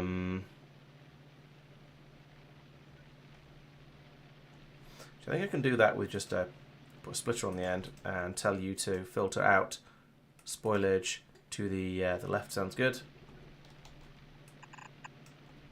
Like that. And same again over here. Filter, spoilage. You can go to the right this time. Like that.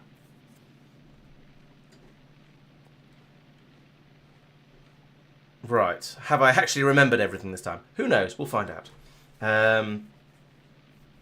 Yeah, very much so. Yes, that's one of the best things about Factorio is that you can always do things in so many different ways, and that's why I think that's why we like it so much. You can come in, and you can be as imaginative as you want to or you need to be. The other nice thing about this is I can extend it further upwards if I need to. I can put in additional machines going up here and maybe destroy some of these solar panels if I need to. Who cares? But I can extend it a bit further up here and add more in if I need more capacity. Same down here. There's not a huge amount of room to put more of these in, but I could expand over into this area if I need to. And then there's plenty of room to make more nutrients out this way. So I think that should all be okay. Right. So we've done... I believe that's all. Basically, that's all of this area. I'm not doing this area at the moment because we have plenty of. I'm not worrying about the metals at the moment. That's sort of a separate problem that I'm dealing with elsewhere, or dealing with over here perhaps, but not worrying about right now. Leave that alone. So now we have this flow of bioflux and nutrient gel that comes into here. And then we need to make that into eggs. And this is essentially, it's a Covarex system. So it's fairly straightforward. But then we need the eggs and that all to come into the machine to make the science. So I'm quite happy with my little eggometer machine here. So let's copy that. And put you in down here like this. And I want to have 3 of these, I think.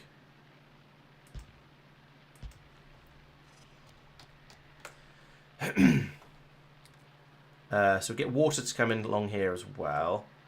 Now my big question is, have I left enough room to do all of the little things like getting rid of gunge and getting rid of spoilage, basically.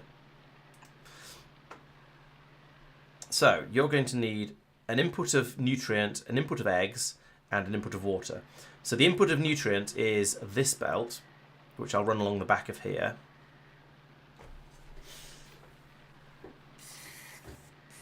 I haven't got enough space to get the inevitable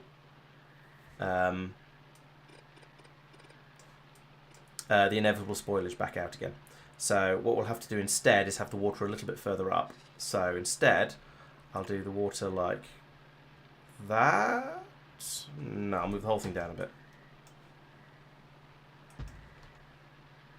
So, nutrient belt flows in here like this. And we load up from that with our happy little inserters. Then spoilage comes out here with the long inserters. Like that onto this belt, which conveniently is just straight up this belt. So we loop that one round here, loop the 2 of them round here. And then we've got a self-sufficient egg cycle going on down here that will deal with absolutely everything except having too many eggs. When we have, how do you work? Yeah, so when there's more than 5 eggs in there, the eggs will then be output onto this belt. Let's have it go that way, actually. Which feeds more of these that are going to be making the actual science packs. Good.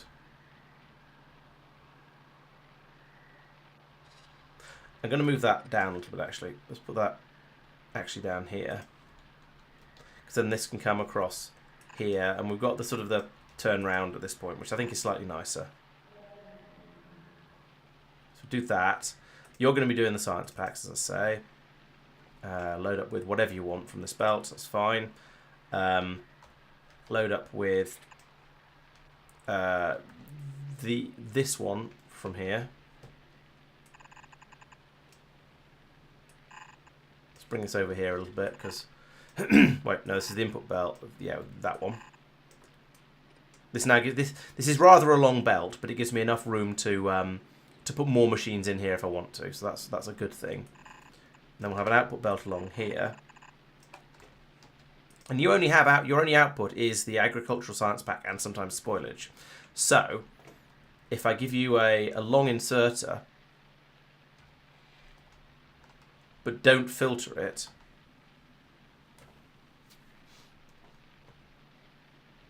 then that's going to be eggs. Sorry, that's going to be science packs and spoilage coming out there. So then I can just break that there like that, and bring out the actual science packs that I want on the right hand side, and bring them into a rocket. And you know what? I'm going to make the eggs. I'll change my mind. I'm going to make the eggs go the other way. Eggs go this way. Because then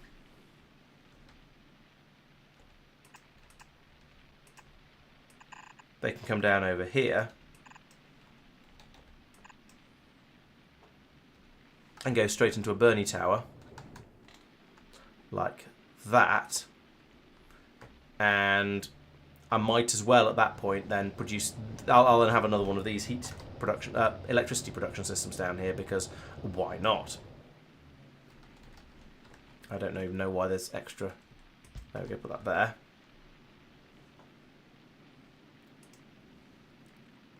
In fact, you know what? Better idea. Let's put that there. Then I can have my water supply up here.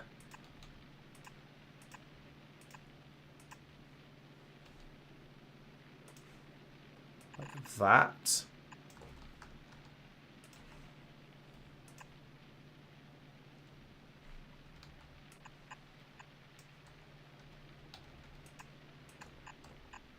And we'll get water from over here at some point. That's fine. Water on Gleba is not a problem.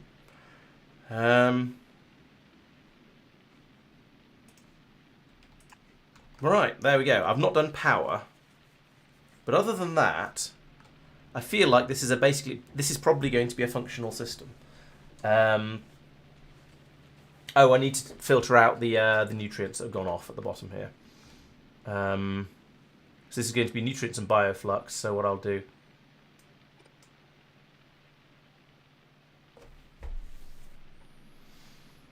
Fine, I'll do it here.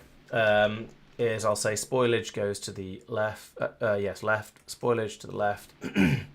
And go straight onto the belt there. Actually, let's do that. Yep. There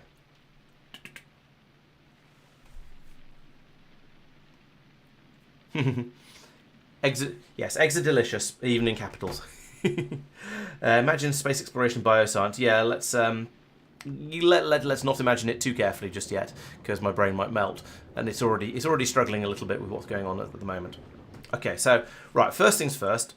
We'll repair those things that got damaged. Fine. Let's go in and get rid of some of these. Okay, we're building pipes. Can we get rid of some of these unfortunate trees, exploding trees? Thank you.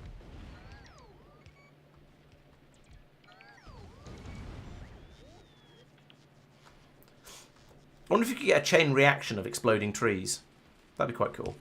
In a terrifying way. Have I got another offshore pump? Yes. Is there any actual genuine water here? Yes, there is. It's just under the cliffs. There we go. Hang on. There we go. Right, let's do that. Let's just line things up nicely. There we go. Job's done. I don't know what else you guys are waiting for, though. I've finished the game. Yeah, okay. There might be a little bit more to do here. So, where should we start? Stuck in a swamp with you, no god, yes. Right, so I need some. I kind of don't want to just start pulling this area apart, because it's basically working and it's full of weird egg things, and so that's kind of scary. Oh, I could pull apart the plastic production, I suppose, especially as it's not actually working. Or I could. No, this is just the speed of this machine that's the problem here. Have we got any speed modules? No. Glorious day, yes, a glorious, weird alien-esque day. In fact, actually, we seem to be running low on everything. Oh, I see. That's because I didn't do that properly. And I don't have enough belts anymore. There we go. So at least the bioflux will flow through now. So that's a thing, totally. I don't know if it's going to actually help because we're not getting any of the others, but yeah. Should I just rip up all these machines and try to make plastic? Let's take 4 of them. Numbers are hard. Stop it. Stop it. Stop it. Right, we'll just leave those ones there. Now come down here, put in at least some of these. There's so many inserters and so many other things needed. I just... what's going on up here? Oh yeah, copper.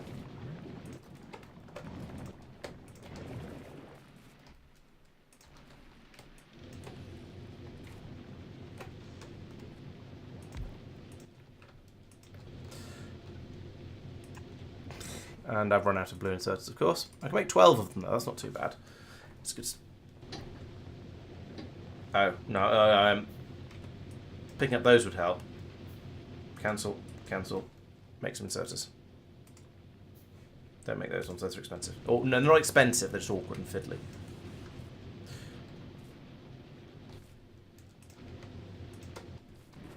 Okay. What was I doing? I was making some blue inserters so I can do things like that. But I'm going to need to make an enormous quantity of belts as well. Iron also appears to be... Oh no, I've got quite a lot of iron. I've got loads of iron in my inventory as well. So let's make a load of belts. I'll just... In fact, no, what? No, let's not do it like this. This is silly. We're playing Factorio. We're not playing... I don't know what. Let's actually automate some stuff.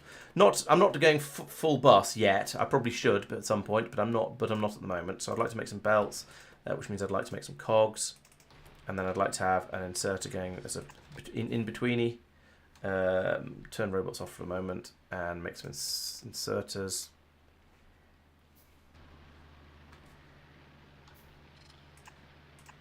Do I have any colourful boxes? It doesn't really matter at this point. Put that there. Put that there. It's not going to help. Put that... If I put that there, then I can have an input box that feeds both... I can have an input box that feeds both of them. Like this. Then if I put a load of iron in here, then in time, I will also have a load of... I will eventually have a load of belts. If I tell you what to do properly, anyway. Oh, there we go. Now I only have to feed one box in order to get belts being made. And I need quite a lot of belts for this design. I also need a lot of these biochambers. Those I am going to make by hand, mostly because the eggs scare me. In order to do so, I will need pentapod eggs, sure, and more iron plates. Okay, so I just ditched all my iron plates, and now I need more. Typical. Please, sir, can I have some eggs? Thank you. Only 3. Oh, I'm out of nutrients. Nutrients. Feed me, feed me, feed me, feed me, feed me. Feed me. There we go. That's all 5 of them now locked up in the queue down there. So I mean, there's no guarantee as to how quickly it'll all build, but at least I won't forget and end up with a pentapod coming out. And I think I've got 15 minutes. That's long enough to build all of this stuff. Yeah, I don't have to worry about a pentapod just appearing in my pockets, which is probably one of the worst things that could possibly happen.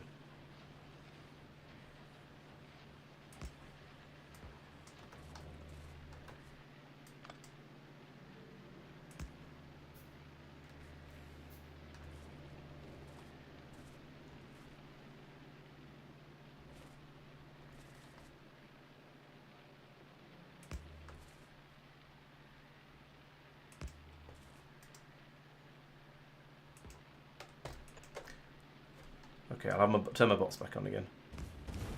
Ow.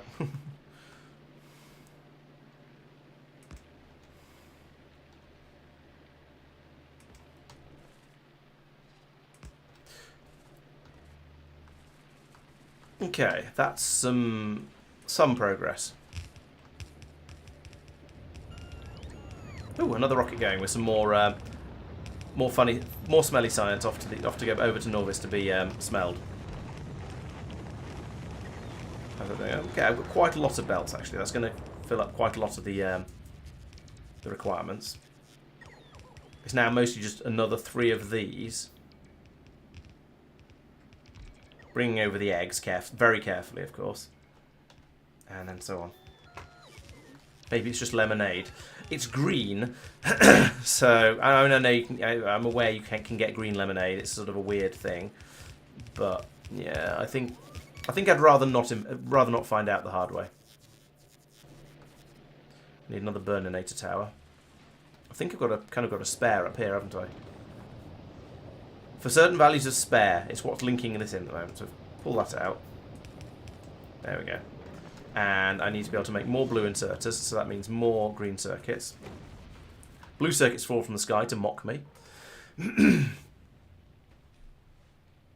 Oh, I'm still making one of those. Fine. Let's bring some more copper up so I can get some more green circuits going.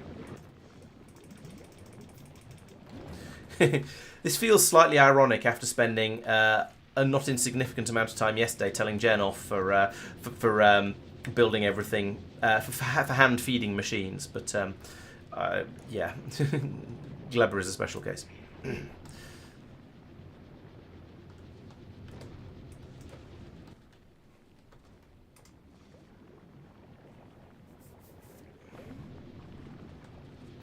you still got the iron? Yes, you have. Let's give you some more iron anyway, because I've got that. I was going to say I don't know why I've got so much more iron than I have copper, but it's this thing, isn't it? The low density structures. It's 20 copper and only 10 iron and 5 plastic for each one. So yeah, I'm getting through it twice as quickly. Hello, Tristan. Welcome. I am currently working on my Gleber Mark III, and things are glebing. Coming together glebingly. I have I need another. I need one more. One more biochamber. I need a load more blue inserters. And then I think I'm ready to actually plug things in, which is quite scary. There's a lot of boom plants down here, which is annoying. But yeah, I should have cleaned those out before. I did not bring EM machines. No, that would have been sensible, and so I didn't. To be fair, I could get some brought over. But yeah, it's. I guess it's because it's a temporary system. But then the temporary system is when it'd be most useful to have a lot more capacity available. So, yeah, it would have been nice to have the EM plant, but no, I don't. You've made a whole grand total of 3. Well done there. Oh, you've run out of plastic. That's why. Okay, that's fair. Now I think it's time to pull all of this up. And try not to leave pentapod eggs on the floor, because that would go badly for me. I'm just ripping up everything in the desperate attempt to not have any eggs lying on the floor. And I think I've done quite well there. So now let's come back down here. Place. Okay, good. I've got 15 minutes to hook everything up now before the eggs come and get me. So, let us not mess around. Just hook that in there for now, nice and easy. Yes, that's the right one. Good. And then the other fruits come from up here. I don't know if I'm going to have enough belts for this. We'll find out.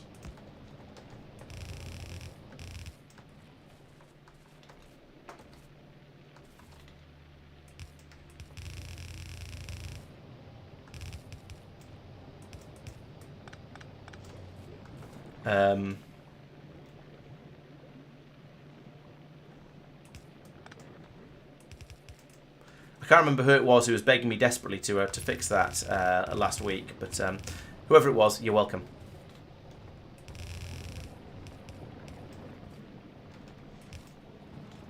Are you the seed disposal? Yeah. Yes, you are.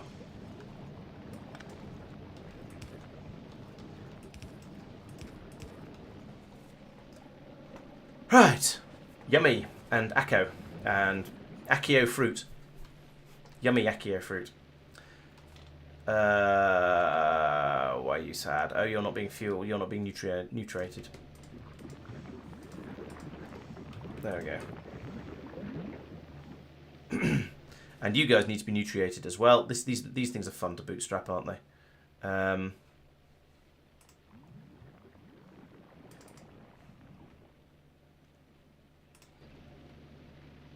I'm going to need that one first.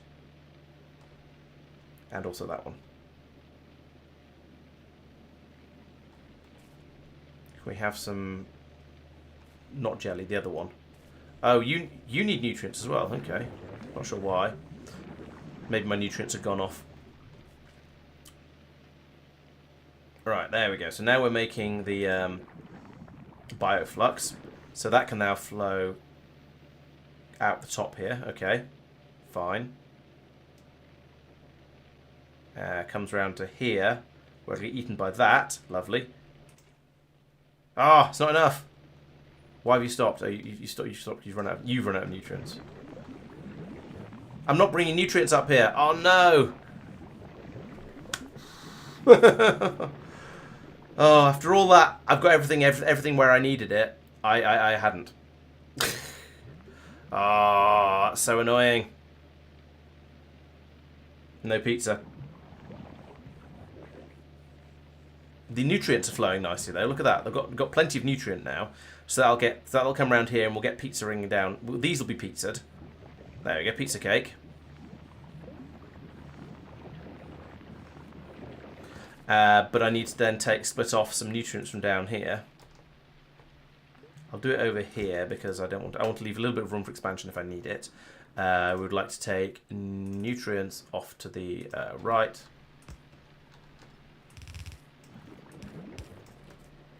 And then...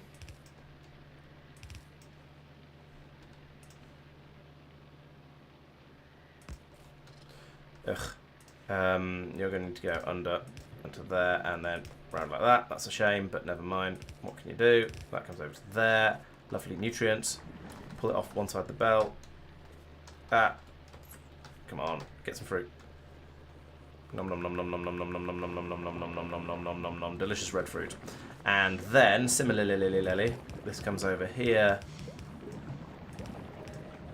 and feeds in there.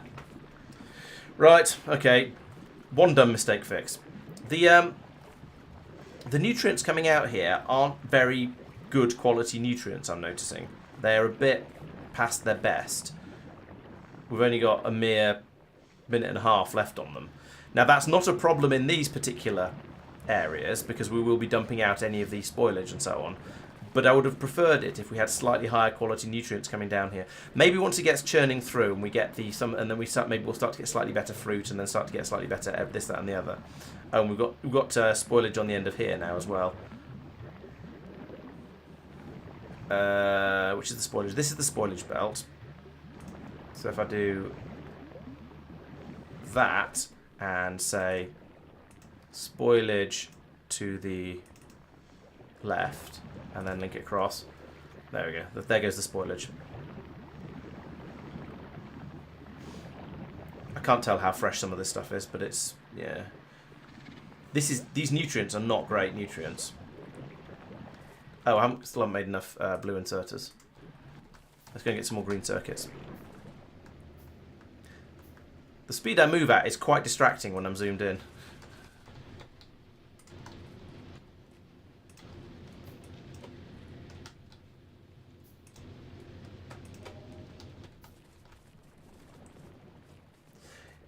Yeah, that's what I was thinking, Tristan. Yes, hopefully it's just because there's very stale ingredients being used, and eventually I'll get better nutrients through fairly soon.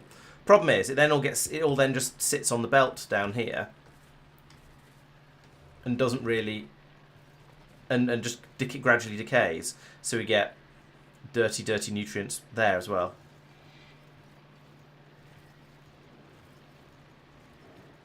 See, this is all about to decay as well, even though it's just been put in here. We've got 1 second.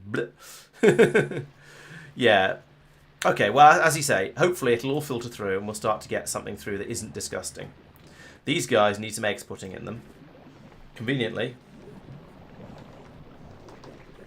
2 more. There we go. Those need to be put in like that. I'm glad I didn't completely forget that.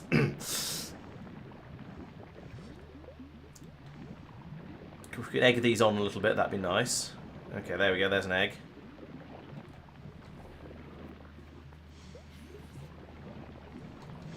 I think I need faster belts for this. I feel that there's not enough nutrient coming through here. Oh, this is starting to back up a bit, actually, which will help.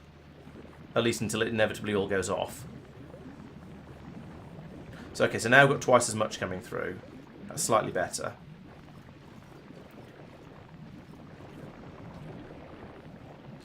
I haven't... No, that might be a reason to upgrade all the belts to whatever the fastest thing I can do is. No, I can't tell from there.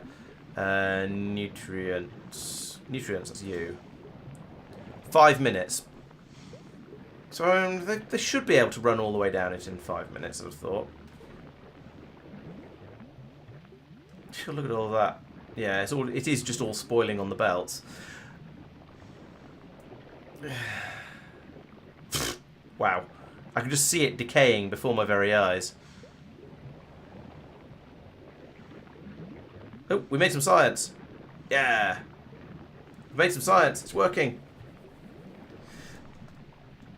Yes, I think bringing over some blue belts to here is going to be the way to go, and then just upgrading this entire network to blue belts.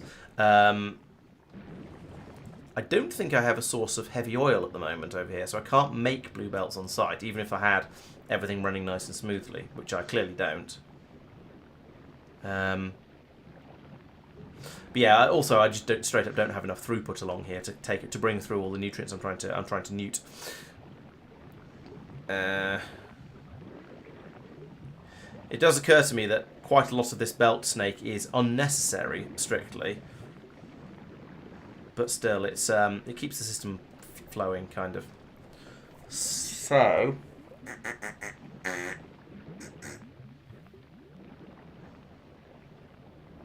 yeah, blue belts. Where do blue belts come from? Turbo belts is a possibility. How expensive are they? Tungsten.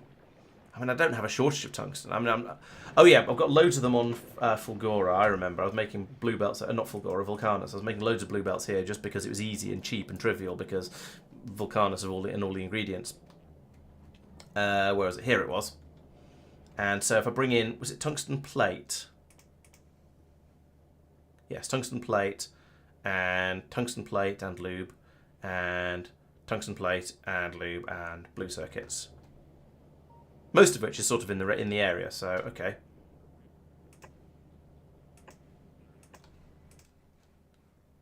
Green to ground,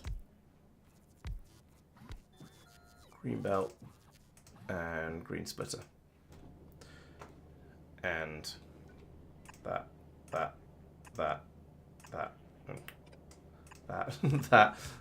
No, you know what? Let's keep the pattern, even if it spoils, even if it means I have to put in another.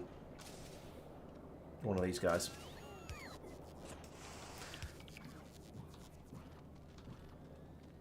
Can we select the chest, please? Thank you.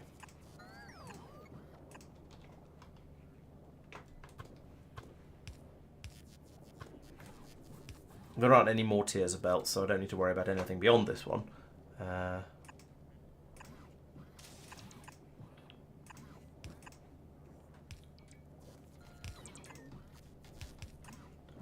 Tum-tum-tum. That goes down to there. Link all this up. Boom, boom, boom, boom. And now it's just plates and... now it's just tungsten and blue circuits for down here, but tungsten for the rest of them. And blue circuits for down there. Tungsten plate, right, that's this one. So it is tungsten ore and molten iron. I've got some of it down here. I think I want to maintain... I'm just going to keep that for science. For science! And... then split this off again. This is going to be a bit gnarly, but never mind. Bring it up here.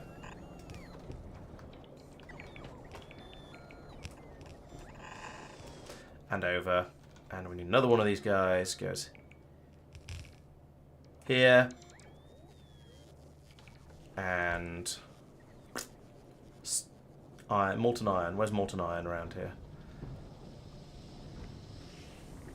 This one.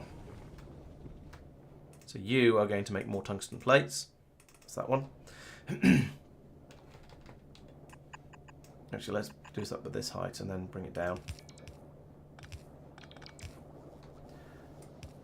I do like it when you've got a factory built up to the level where you can just build stuff like this, and it just happens. You don't have to faff around with anything. You can just sort of go, yeah, it's fine. Just chuck all this stuff in, and it'll just work, and things will just start being made. It's wonderful. It's how I like it to be. All right, so we're going to have that coming up along here. I'd like to get blue circuits on the other side of it. Where are blue circuits? Here are blue circuits. No, well, never mind. Let's just do that, and then this.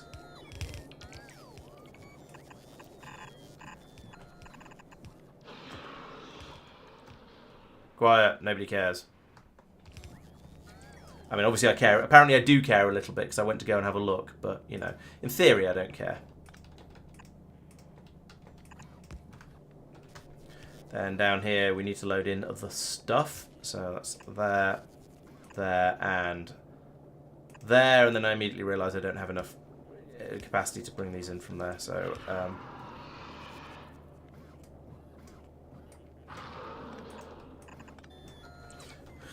that's disgusting, but I'm going to do it anyway. Right, and then, oh yes, we need to program these guys. So you connect to the logistics network and run when there are... What are you doing? You're doing those ones. Fewer than 500.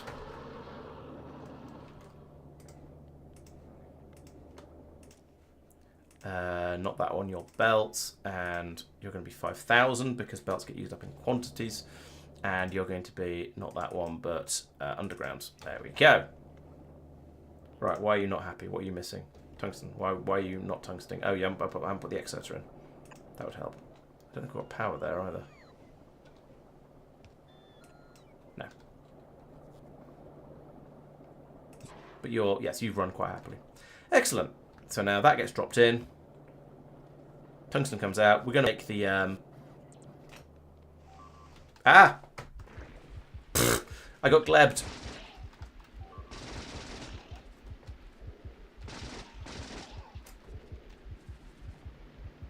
Ow. Do not want glebing.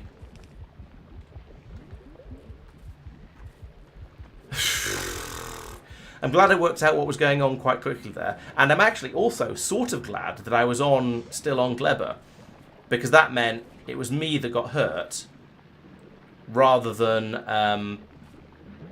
my base getting wrecked. And so therefore I got a really, really quick alert about it. Yeah, so the nutrients aren't quite making it through because these belts are too damn slow. Which is why this one, everything in this one hatched. And so things went very, very badly. In fact, you know what? I'm going to take them out of there and put them into here. And just keep one machine running. Because we've got enough coming through to keep one machine happy. Very happy. And I'd rather it was safe than very, very sorry. And me getting my face eaten by pentapods. And eventually my base eaten by pentapods as well, I suppose. Right, that was a bit of a shock. So, back on Vulcanus, I think things are now working. It took me a moment to work out why my screen was flashing red there. I thought because you get all the highlights when you mouse over these things. You get blue highlights from those and orange highlight from that. I was thinking, what have I found something like that? Am I getting attacked? And then I realised, yes, it was my actual player character getting attacked that was the problem. Okay, so we've made 6 so far of these. This is going to take a long time, TM, because it's 15 pieces of tungsten for each one of these. Maybe I need to put in a few more of these, actually.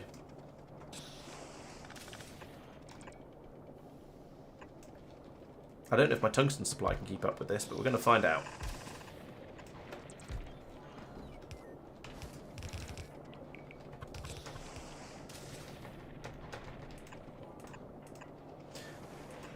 So, is everyone happy that I've been glebbed now? It was only a matter of time, I will happily admit, or not happily admit, but I will actually definitely admit.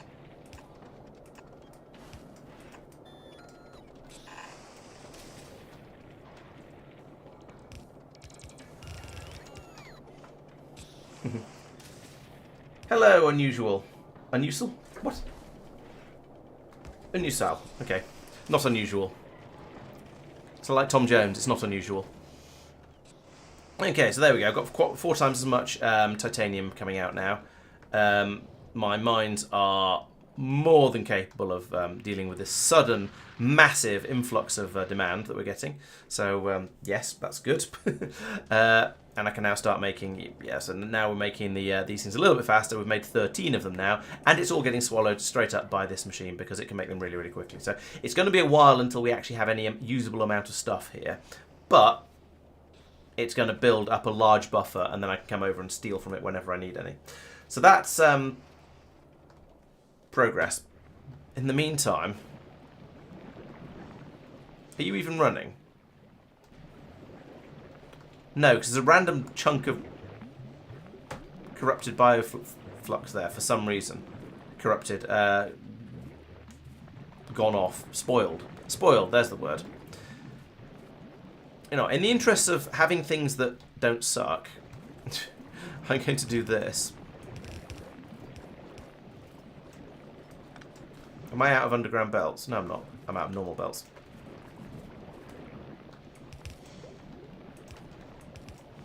Do that.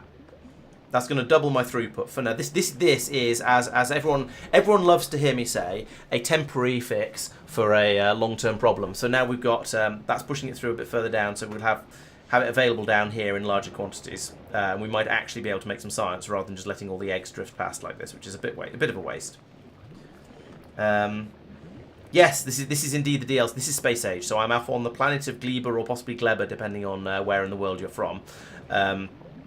Where everything goes off, which is fun. So I'm having to worry. All these little white health bars underneath all of these items are how long they will survive for before they just turn into mush and everything stops working, which is delightful, as I'm sure you can imagine. Also, you've got these lovely egg things that will occasionally just sort of hatch and turn into enemies, like these ones that are, yeah. So we'll put them back into these machines now. Actually, you're still not getting any nutrients. You're not. Let's take your eggs away again. Put them in here. So yeah, these eggs, they will last for about 15 minutes. But after 15 minutes, if you don't do something with them, they will turn into a little wriggling critter that will come and try and bite your face off. Which is, yeah, as I say, good fun for certain values of fun. And as you can see up here, some of my jelly fruit has, or some of my jelly has gone off here and turned into spoilage. So it's just sitting on the belt and causing this machine some consternation, because of reasons. It's not all just neatly in order of how long it's going to last for, which is also helpful. Oh, there's a spoiled one there, just in the middle of the belt for no, just to upset me.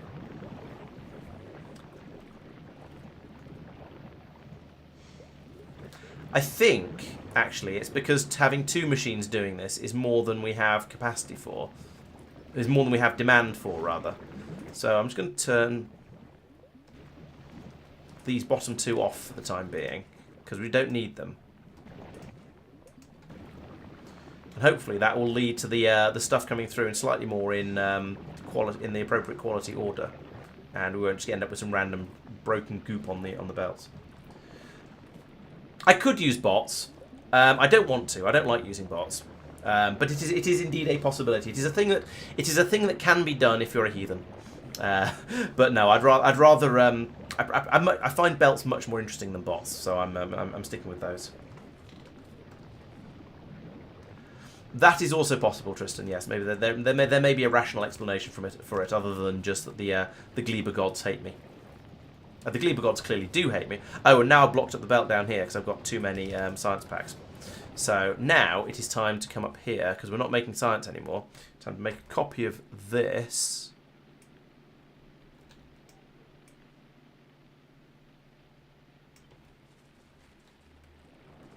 Put it down here. If I put it there, will this actually work? No, because I don't have any of the parts, but in theory... Oh, and I can't put down another landing silo until I picked up the old one. And I probably don't have room in my inventory to make another landing silo, so let's quickly make some steel chips. Why have I got so much steel compared to everything else? I don't know. Right, put everything in there. Put everything in there. Put everything in there. It's probably going to turn into biters again. So I can pick that up? I can. Excellent. Pick that up? Yeah. Stop it. Tidy up this area a little bit. Right, I then need to worry about this belt of rocket parts coming down to over here. But still, it's a good start, right? What? I just picked one of those up. Where'd it go? Why? Oh, I don't have any bots because I put them in the boxes. That's why. Right, so you have all of that, all of that, all of that. And you have all of that.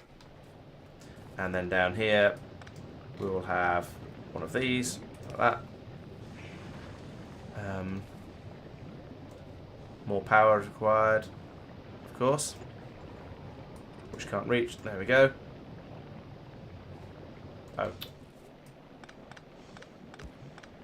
There we go. Right, so now the science can be put into the science matrona. You've hopefully still got all your requests set. Yes, you have. Nice. We need to get rid of the spoilage there. That's fine. That can go onto the same spoilage belt as absolutely. Actually, no, it can just be fed down to here, can't it? And then have another inserter there. This can all go into here. We can turn it into electricity. Nice. How hot are we now, by the way? 640 degrees. That's pretty good.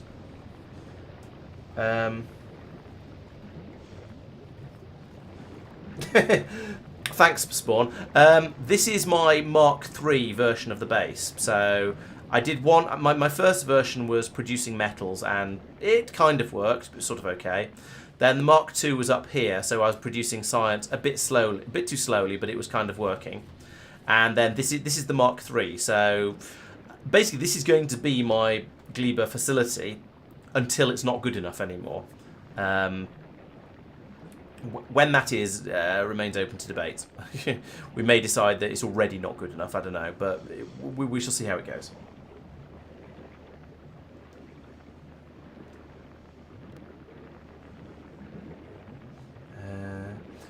Yeah, maybe some dirty fruit came in from the top. Yeah, that's a good point. There is going to be a lot of grotty fruit on this belt. In fact, you know what? Let's have all of this being put on the same side of the belt, because that's going to keep it fresher in theory. Because as it is, I've got one plantation putting it onto one side and the other plantation putting it onto the other. So let's not do that.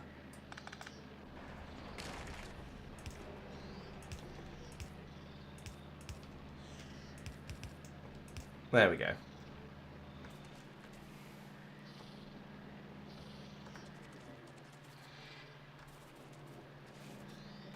So I'll hopefully pull it through a bit more quickly. I don't know. The problem is it's quite a long belt. And there's a lot of stuff on it, and so it tends to have a chance of going off rather a lot by the time it gets to the end. At least these things do last for an hour before they go off. So that's yeah. Yeah, but then Factorio is always until it's not good enough. You never have, yes, this is my final base that is never going to have any problems whatsoever and is always going to be perfect. It's always, this is my base that I will use until it's not big enough, until it's not producing stuff fast enough for what I need. I guess there's the will it produce it fast enough for me to complete the game? That question is always available. But the end sort of question of is it fast enough is always going to be no, because the factory must always grow. Whoosh. There goes some science. So yeah, you see, the system is kind of working. Oh yeah, I needed to bring down the rocket components, didn't I? So that's this belt. We are making low density structures here.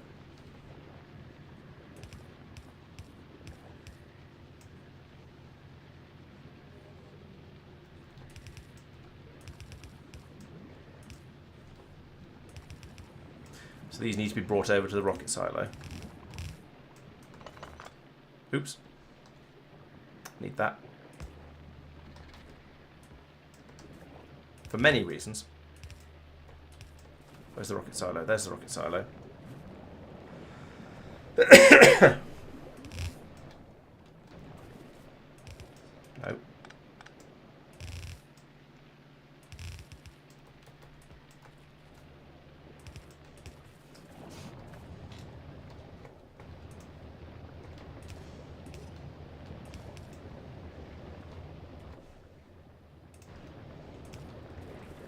Alright, at least we don't need to bring rocket fuel in from another planet. The low-density structures are still a struggle. That's another thing that's going to need some work. We're going to run out of plastic fairly soon. No, we're not. Plastic has started working again because I've stopped using up all of the nutrients on making science. So that's slightly better. We still don't have enough copper, though. Story of everything. That's another thing. The metal thing. Now to have moved the science production, I also need to rebuild the whole metal production system as well, because that's also terrible. However, down here, this is kind of working. We have science packs coming through. They have lifespans of 42 minutes, which is plenty. It is plenty long enough. It's long enough to do the sort of level. It's long enough to get them over to where they're needed anyway. So I'm reasonably happy with that. Another rocket is finished. And where are the spaceships at the moment? Okay, the Spock is on its way from Gleba to Norvis, where it will then unload and come back again, yada yada yada. So that's going nicely.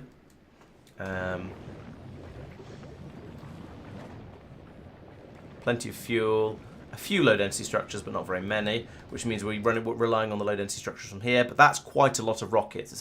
It's 2 stacks per rocket, so we've got quite a bit of that. That's not too much of a worry. We're going to run out of blue circuits first, I think, because it's 1 stack of those per rocket, and there's fewer stacks. Okay, so the next thing is to go back over to Vulcanus and see how we're getting on with production of everything. So we've got to 175 splitters. Yeah, the requirement for 15 tungsten plates seems to be quite significant. Maybe I should drop this down from being 500. Let's take this down to 200. That's still going to be more than a stack, isn't it? Yeah, they stack up to 50. So yeah, with that, drop that to 200. In fact, you know what? Let's drop it to 150 so the system just stops. Got enough. I'm only going to take about 50 of these over to Gleba for now. Then we can start making the belts. How much do they take each? They only take 5 each, so they'll get produced a bit more quickly, but I'm going to need a lot of those. And then the undergrounds, they're going to take a lot, aren't they? They're going to take 40, jeez. Okay, and I'm going to need quite a lot of undergrounds as well. Although I might be able to tweak my designs a little bit so I don't use quite as many underground belts. We shall see. The production system does seem to be working pretty well, though. I could put speed modules in these, get the tungsten coming out a bit quicker. In fact, let's do that because I'm not short of tungsten ore. He says, noticing it's flowing fairly quickly, but we'll see how it gets on. I might need to put in a faster belt for this. No, it seems to be all right. But just is just. So yeah, I'm sort of okay with that. So now we can start building these. Made 9 so far. Let's go back over to Gleba and find out how many I'm going to need to upgrade. So if I just want to upgrade everything in my science area, that's going to be about 400 belts. That's probably in fact that is overkill. But if I bring over 500, then at least I won't run out partway through. It would be sort of fun to upgrade all of these belts that are bringing in the fruit as well, but I think that would be serious overkill, and it just wouldn't work very nicely. Oh, this whole belt's gone off. That's nice. I don't have bots here.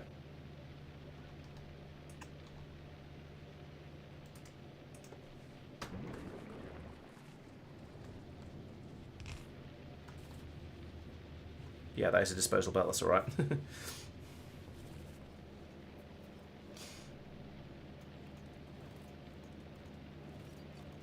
Everything's run out of pizza down here. That's odd. It shouldn't really have run out of pizza. There should be plenty of it coming from these things. Oh, you've run out of pizza, so you can't make pizza. Ah. I see a circular pizza loop problem here. I guess I'm going to have to make some more pizza made by hand.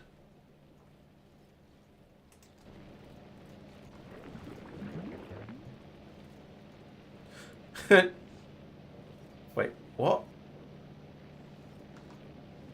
Where's all this?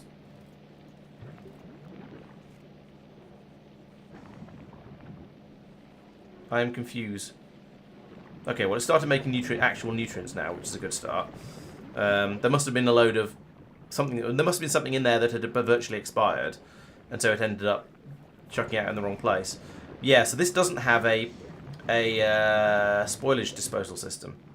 So you should be, yeah, in is fine. You should only ever unload nutrients, and that means you need another one on the top here to unload any spoilage that comes out. Spoilage, like that. I don't know what will happen if I put nutrients on this belt. They'll probably clog it up, but never mind. They'll probably gone off by the time it gets around here. These nutrients do not have a long shelf life. They're going to be spoilage before they get to, I don't know where, but they're going to be spoilage quite soon. Oh. Yep, there's some up there. And a load more. Okay, well, we're churning through some grotty stuff that we don't know what to do with, and hopefully it'll clean itself out a little bit and start actually working again. We shall see. In the meantime, some eggs coming through. Are they getting scienced? Yes, the eggs are getting scienced. Lovely. Well, some of them are. Ah, it looks like I might need an additional machine here producing science. So that was the dream, to have a second machine that would produce science packs. It doesn't have any... Oh. Why didn't it grab the eggs? Oh, that's not an actual inserter yet, that's why.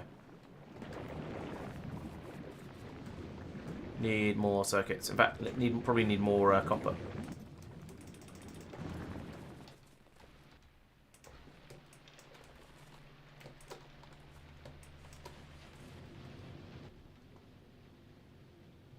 $18. It's not very good.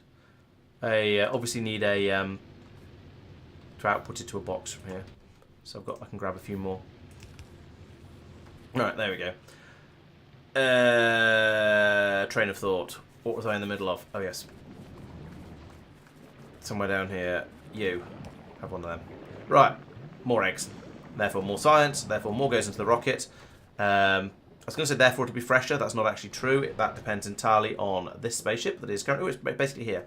So that's arrived now. We've got more than 200 in the rocket. So the rocket will launch as soon as the ship arrives. Like that. Tank of thought. Thank you, Madman. Very, very complimentary of you. So there we go. That's heading off to with another load of science to allow me to try and finish off things like stack inserters and whatnot. Up to 54. Oh, we've got enough tungsten plate now. Apparently, what are we short of here? Oh, the lube is the limit.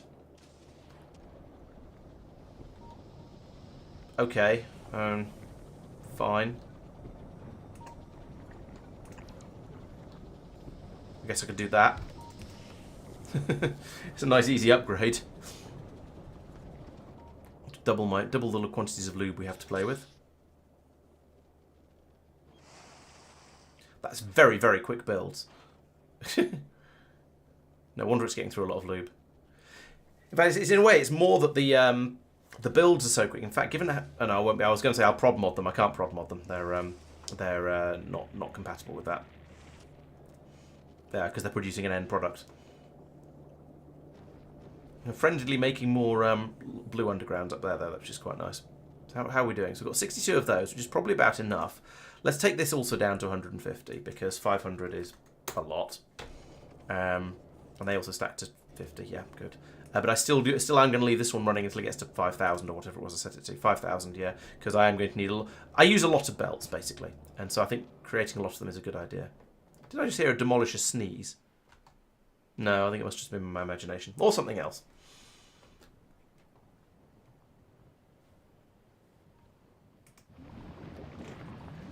I will happily admit I'm fairly paranoid about my science production systems over here, because basically because I don't want a load of nasty bitey creatures to appear and suddenly start trying to eat my base. Which is why I'm probably looking at it more than I normally would if it was anywhere else.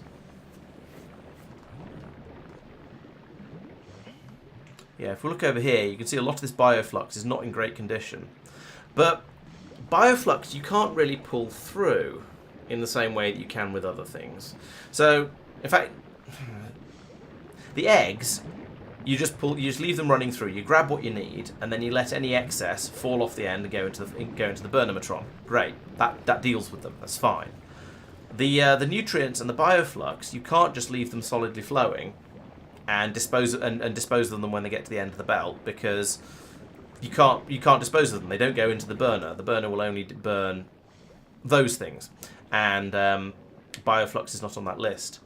There's no way of detect. I suppose I could run these belts past. I could bring out the fruits and into burners as well, just to take them away and deal with and make sure there's a steady flow coming in. But then I wouldn't get the seeds from them, so there's a worry there. Did they say it burns jelly? Yeah, so I can burn the jelly and the mash. So I could, in theory, produce. If I put in a lot of these machines, I could produce the jelly and the mash so fast, and then just have this run off into a burner when it's old. In fact, maybe that's a good idea. And then I could have these only operate when there's a certain amount or less than a certain amount on the belt, and not worry too much about the nutrients. Ooh, that's an idea. I'm liking the way my train of thought is going here. So, if I put in that, and then put in another Bernie tower here. I don't know why I made that quite so long. Oh, so it'll fit. There's actually a sort of method in my madness. That there. So that'll get rid of any remotely stale. That'll make sure I always have fresh mash coming through, fresh fruit pulp coming through. And heat tower. How about now? I suppose I could run this down onto the scrap belt. In fact, yeah, once I get the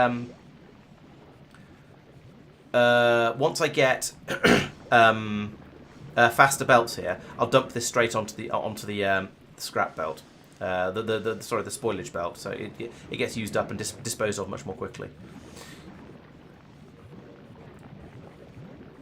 This is going to increase the amount of pollution I produce, of course, which is fun, but yeah. I'm burning those so that the pulp that goes into here is fresher. I'm then also going to link that to there. And I'm going to read belt contents from all belts, and I'm going to say I want you to enable when that is less than 50. I'm then also going to hoover it all up from this belt. Oh, no, I'm not. I don't know if I want to or not, actually.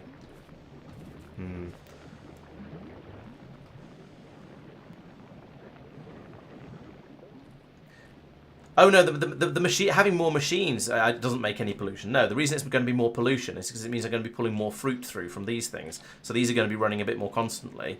And that's what produces the pollution. So yeah, I do understand how the pollution works. The reason I'm going to be generating a lot more of it is because with these running constantly, they're going to be burning through a lot more fruit, and therefore I'm going to be making a lot more fruit, and therefore there's going to be more pollution. However, what does come through should be fresher, and therefore hopefully will be a bit nicer. There you go. You see, all of this has spoiled already now. This has only just been made, and it's already spoiled.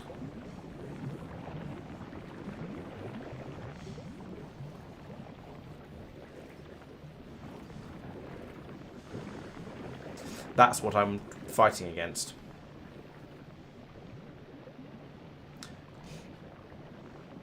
And, of course, it's just going to sit here on the belt until all the rest of it spoils. So, yeah. Yeah, the gardens are where the gardens are. I don't think I have a great deal of control over that. I could be wrong about this, but I don't think I have. And see, all this is spoiled as well. I don't think I have a great deal of control over where I grow my fruit. I suppose I could process the fruit closer. Do the other things last longer? So I've got for example, I've got the Yamako comes from further away. That has a spoil time of an hour. The Yamako mash has a spoil time of, I can't find it. Oh, that's Yamako processing. Yamako mash, that's that one. Yamako mash has a spoil time of 3 minutes. So, no, best if I can have it as Yamako mash for as little time as possible, which is what I'm trying to do here, which is why I'm just passing this straight through and into the burner, like this. Which has gone up to 500 degrees already, there's so much stuff flowing into it. But now you see, this is coming through, this is all quite fresh now. So anything that comes out of here should be in much better condition. And I'm just going to pick up all of this because it's all horrible. And as Tristan said, it'd take half an hour for it to have any effect otherwise. There we go. So now, this should be, soon at least, fresher. Yeah, no, this bioflux is still not very fresh.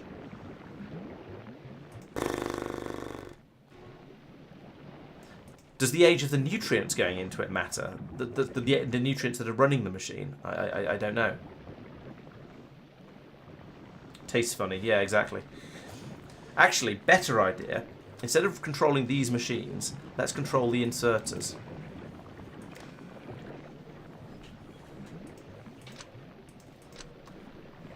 So now I want you guys to run when that is less than 50.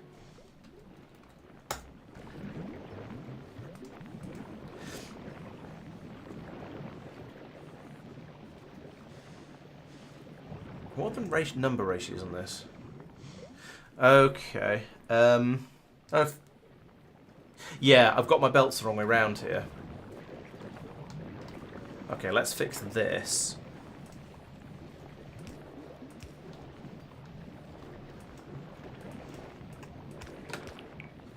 Oh, it didn't keep the settings.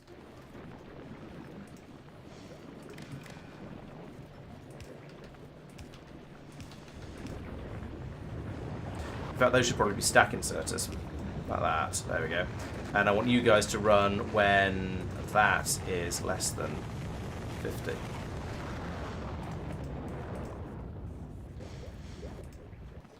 And only need you to read the belts, contents, all belts. Alright, so now we've got 10 on there at the moment. Okay, so it should now be a bit fresher as it comes through here. And it is. Look, those are about 80%, 80-90% now, rather than the sort of whatever. I don't even know what they were before. But hopefully that'll be better. My concern is it will get this sort of problem down. Ah.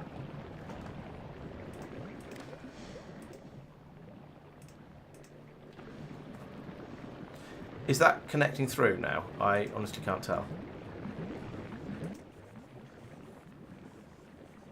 No, I don't think it is.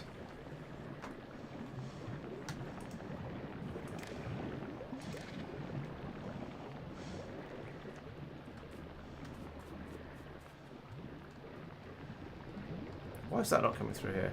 Is there a... Oh, there must have been something in there that wasn't... Yeah.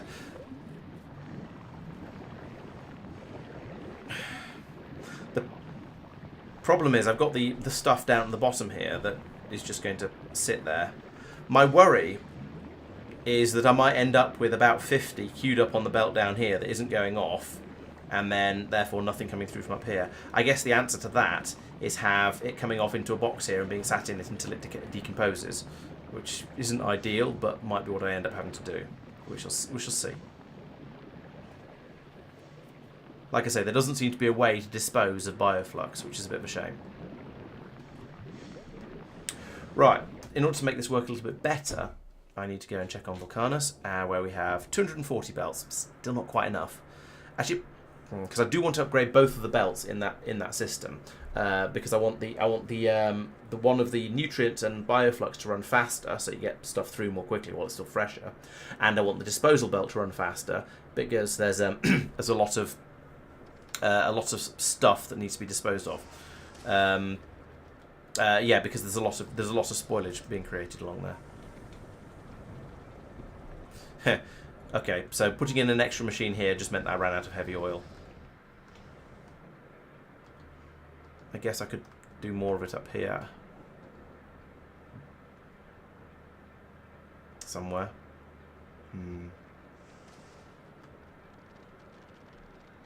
Yes, I am indeed, Spawn. You're quite right.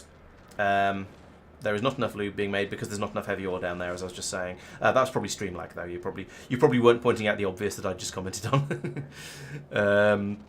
Yeah.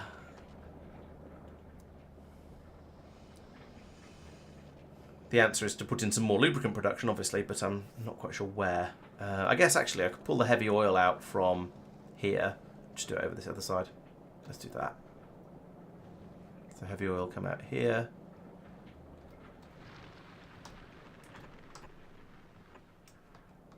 There we go. I should probably put some sort of rate limiter on this so I don't get too much heavy oil being passed through and run out so the whole system breaks. Oops.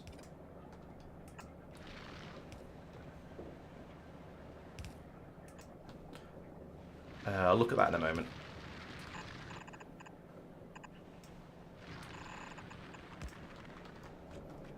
Where's my lube pipe? Lube, lube, lube, lube, lube. This one? Yeah, this one.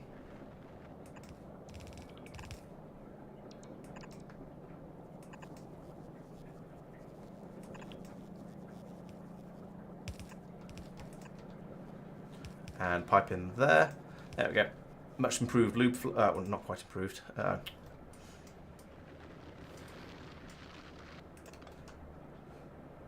And I want you to do lube, that one. I want you to do lube. Right, there we go. So now we've got a lot more lube available. That should sort the problem out. As I was saying, there's a potential risk over here of this running out of heavy oil. These aren't going to. It's pretty unlikely, but I feel that it's worth putting in a pump anyway, just to make sure. Pump. That one. One of these in here. And yes, I am blocking that exit from the machine, but it doesn't matter because there's another one over here, so that's fine. Okay with that. I can link that up to there and tell that one to only run when there is a decent amount of heavy oil. Heavy oil is U. When that's greater than 10,000. Right, so there we go. Much more lube now, and hopefully that'll let me make the belts a bit more quickly. Oh yeah, there we go. Now the shortage is the tungsten plate, which is much more reasonable. Gesundheit. It's okay. You can't see those refineries. You don't care about them. They're outside your range. Right, there we go. Got sort of like 450 of them now. So now it's time to get the gleb, which is actually already over in exactly the right place. That's very convenient. And it's waiting for a load of low density structures. So let's also ask. Let's set up a section. Let's ask for some of these. I would like to have 500 of these belts, please. Import from that's the right place. And probably one stack of these and one stack of these. I didn't check where from. Yeah, they all seem to come from the right place. That's good.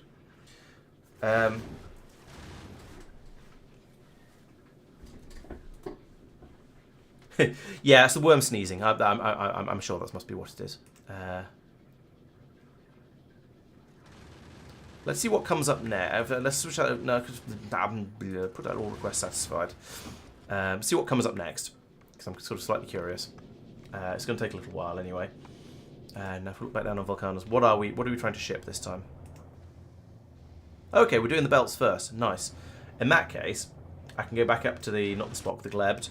We still need to rename Spock because he's supposed to be a Vulcan ship, which is why he got the name Vulcana ship, which is why he's called Mr. Spock. And he's now a Gleber science ship, so he needs to be renamed. So I'll probably get rid of that. And the ship will just actually. Let's turn that back on again. It does mean the ship isn't going to leave because we're never going to satisfy those two requests. But still, it's a step in there. It means it won't leave it prematurely, so that's a good sign from that point of view. And we're building more rockets now. Okay, so that's again is a leave it for a little while and wait and see what happens. Putting the pump in there might limit the rate. Well, it does limit the rate of the pipe a little bit, but there's enough throughput on the pipes that it doesn't matter. It's not going to limit it enough for it to be an actual problem. And it ensures that we don't end up in a position where where we accidentally use up all of the heavy oil to make lube, and we can't kick the and we can't kick the heavy with the coal liquefaction back into processing into action again.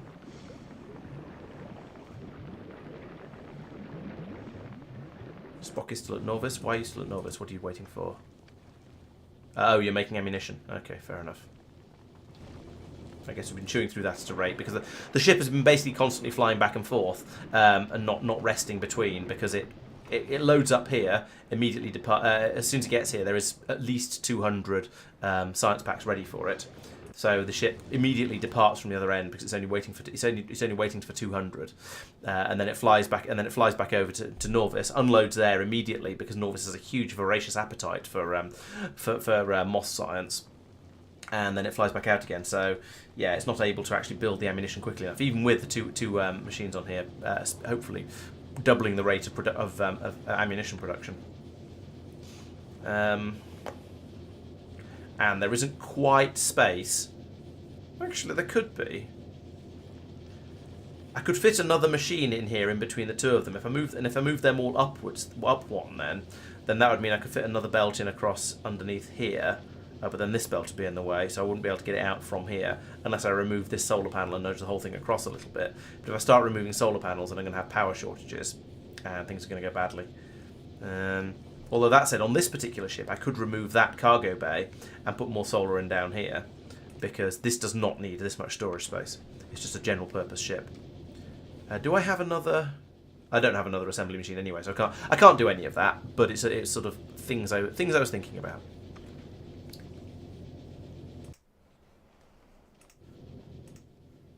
This one, on the other hand, does need all the space because sometimes it loads up with low density structures and rocket fuel, and those are a bit more voluminous. So we've got a whole 200 of these belts in so far, so that's struggling a little bit, presumably because this is the rate we can build rockets at over here on on Vulcanus. So I think putting in a speed beacon here might be a good idea, and probably putting in another rocket silo. So let's get the rocket siloing. We can do that over here by a rather manual process of using the bots, like that. It's 1,000 of those, isn't it? It's 1,000 concrete. But it's only 100 pipe, 200 engines, and 200 circuits. Oop. 100 pipes, 200 blue circuits, and 200 electric engine units. I think. Yes. Right, so eventually that'll all be put in there. It'll build it. That's fine. I've made beacons. Excellent. So now I can put in... oh, and this is vanilla Factorio as well. So I can put in multiple beacons. It will reduce their effectiveness each, but I can do it. So I could put one... I could put them in here, here, and here, and then fill them up with speed modules, and we'll get a significant boost to how fast these things can make their rockets.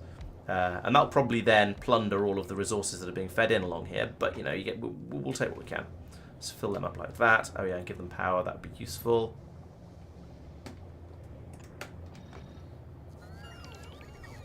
And then over here, it'd be interesting to see, once this is powered, it'll be interesting to see what sort of beacon effectiveness we're getting out of the thingies. So here we go.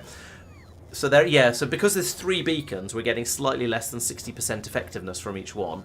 So it's better than 2. It's better than 1, but it's not as good as 3 would have been in vanilla Factorio. So that's interesting. It's sort of some way to doing the space exploration thing, but only some way to it.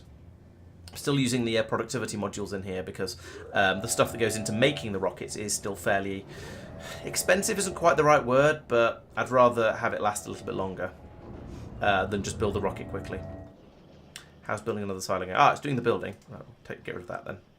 Oh, we're building another. I'd already gotten one when I didn't notice. Right, so we'll get that put in up here. We'll have you on automatic requests, so that'll again speed that up. And I could put another one in over here. In fact, let's do that. Why not? And I suppose do that here as well.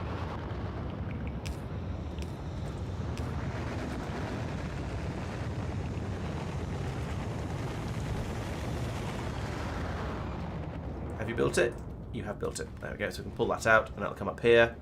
Oh, we're outside the logistics of coverage. That's a shame. So we'll need a roboport here then, and no, it's got power. Nice.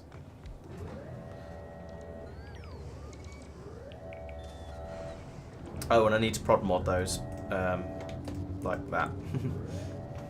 Because these will build rockets a bit more quickly, but they'll cost a lot more to do it. And let's say I'm being stingy. And having 8 rockets, when a ship turns up, having 8 rockets ready to launch instead of 4 rockets ready to launch is obviously going to double the amount of stuff that can be sent straight up there. And then all the rest of this is going to make that quicker as well. So yeah, I think this is going to help a lot. We just need to start making rockets, churning them through, and then the glebs can fill up a bit more quickly. Actually, we're up to 400 now, so we've got 2 more rockets to bring those up, two more rockets to bring those up, and then we can go back to finishing off bringing up the low density structures, of which we need another 9 rockets. Wow, that's quite a lot. I'm glad I increased the number of rockets that we can be building at a time. I might even want to do that even further. Not Fulgora, thank you, Vulcanus.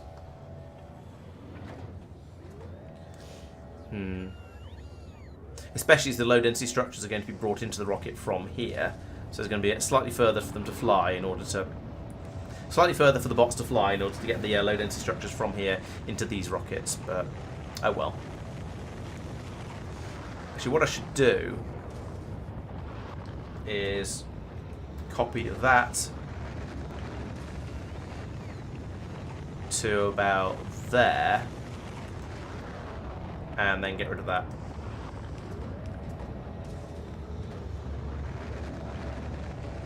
So it's a nice steady rocket launches going on at the moment. That's good. A lot of sirens of rockets being built as well, so also good. So I've got 4 of these guys now, so we should fairly quickly. Ah, here come the bots with the splitters. Nice. And then they should be able to start loading all the rest of them with low density structures, I think. I'm not sure why that hasn't happened yet, but presumably it will.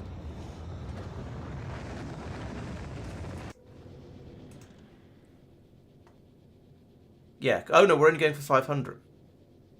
I've changed that number and not changed that number. That's not going to work well.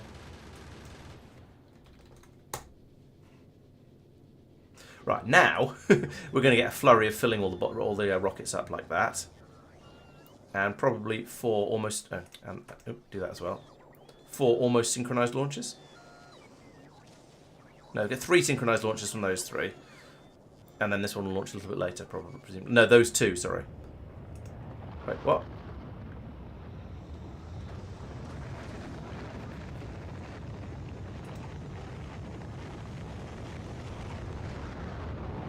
Well, they're all launching anyway, and that's what matters. So they're all coming up to the glebed. We're going to get suitably glebed, and we'll have a decent number of low density structures up here. So the rocket can carry 4 stacks, actually. I was getting the numbers wrong there. Because there's also these requests, which get fulfilled on Fulgora. So I can't say all requests fulfilled. I need to say all local requests fulfilled. And I don't know if that actually works. Oh, maybe it does work, actually. It looks like it maybe is going to. I'll put that one in as an extra. Yeah, all right. I don't actually need to have the all request. Yeah, the all request is all local requests. Okay, so we can get rid of that. Fair enough. Yes, so that would work.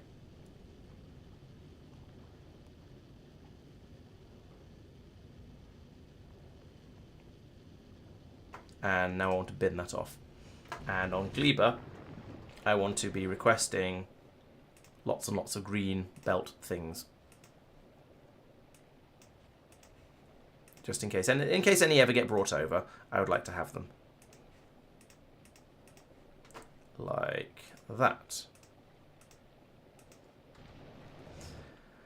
Okay, so the ship is going to... That ship is going to... Oh, okay. It's going to Norvis on the way to get to Fulgora, where it's going to fill up with blue circuits and then head over to Gleba. I might send it straight to Gleba, actually, to be honest. In fact, no, I will send it straight to Gleba. I think I've got enough. Yeah, I've still got some blue. I've still got nearly 2 rockets worth of blue circuits. That's a silly number to have. I've also got a lot of stuff in here that's just gradually sort of waiting to go off in my pockets.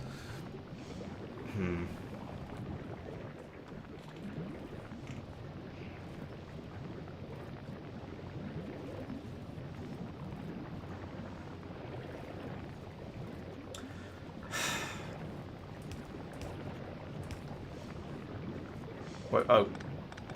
No.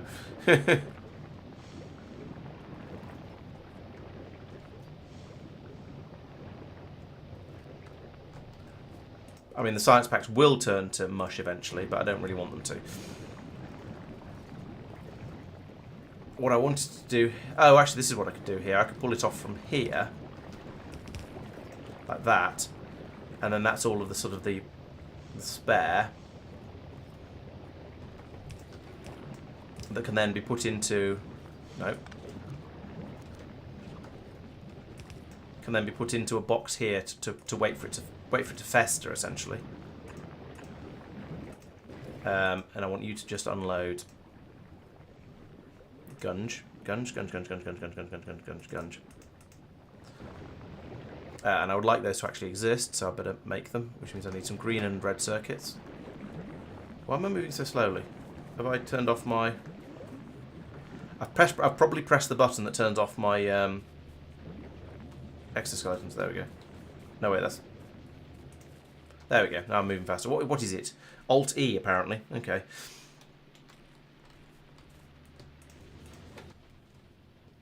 One. What else? What do I need now? Gear wheels. Iron. Front of iron. That's quite an achievement.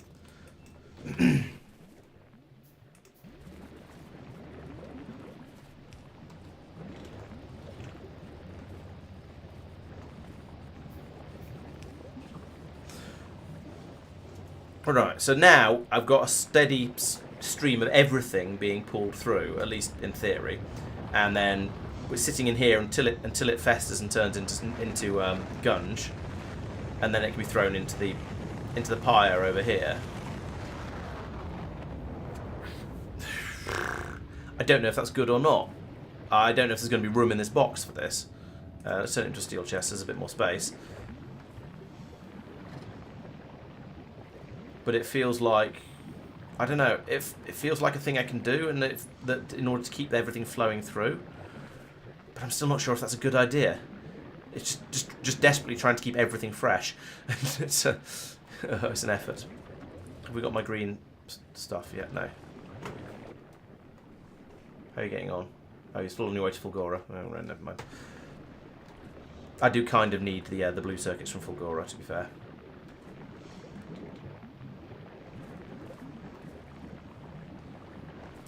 So now, as you can see, those are still at 50% lifespan left.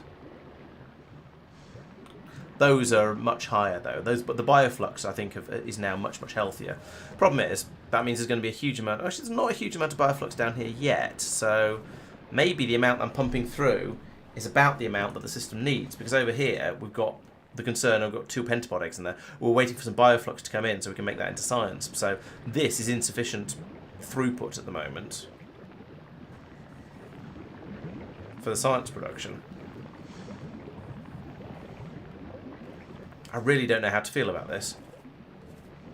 Getting this balanced is going to be very difficult. The faster belts will make it easier, but still it's kind of a mess.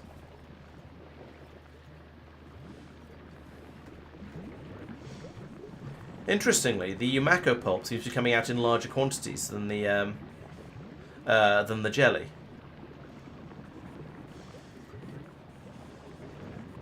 Oh, it's because it's got a blue. It's because it's using a blue inserter to unload, so it's running as fast. The machine is running as fast as it possibly can. And it's just that's yeah, the machine's running flat out, but it can't unload it quickly enough. So we've got 38, 35 in here that's gradually going off because it only lasts for 3.5 minutes, 5 minutes when it's completely fresh. Oh, this is a weird puzzle, but you know, it's different and therefore interesting.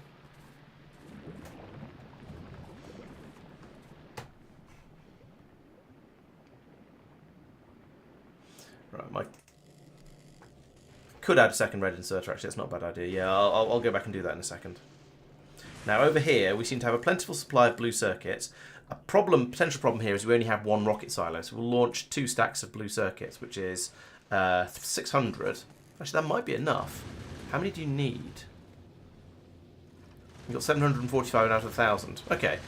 Yeah, so we'll launch a rocket, and then the ship will be ready to head off again. That's pretty good. And then from Fulgora to Gleba is quite a long way. 15,000 kilometres apparently. They're all 15,000 kilometres. Okay, it's 30k to get to Aquilo. 100,000 there, and 4 million to the Shattered Planet. Okay, so yeah, okay, some of them are further, but having all of these as the same distance seems a little unimaginative. Never mind. What was it doing? Oh yeah, it was this planet. I wanted a second red inserter up here. There. Oh, with a filter.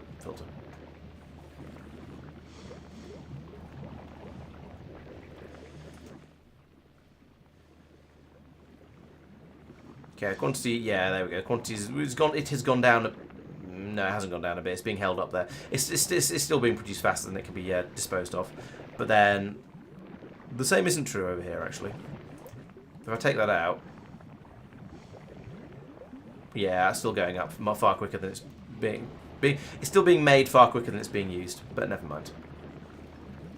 It's pretty fresh when it comes around here, I think now. So it's good. It'll do. It's good enough.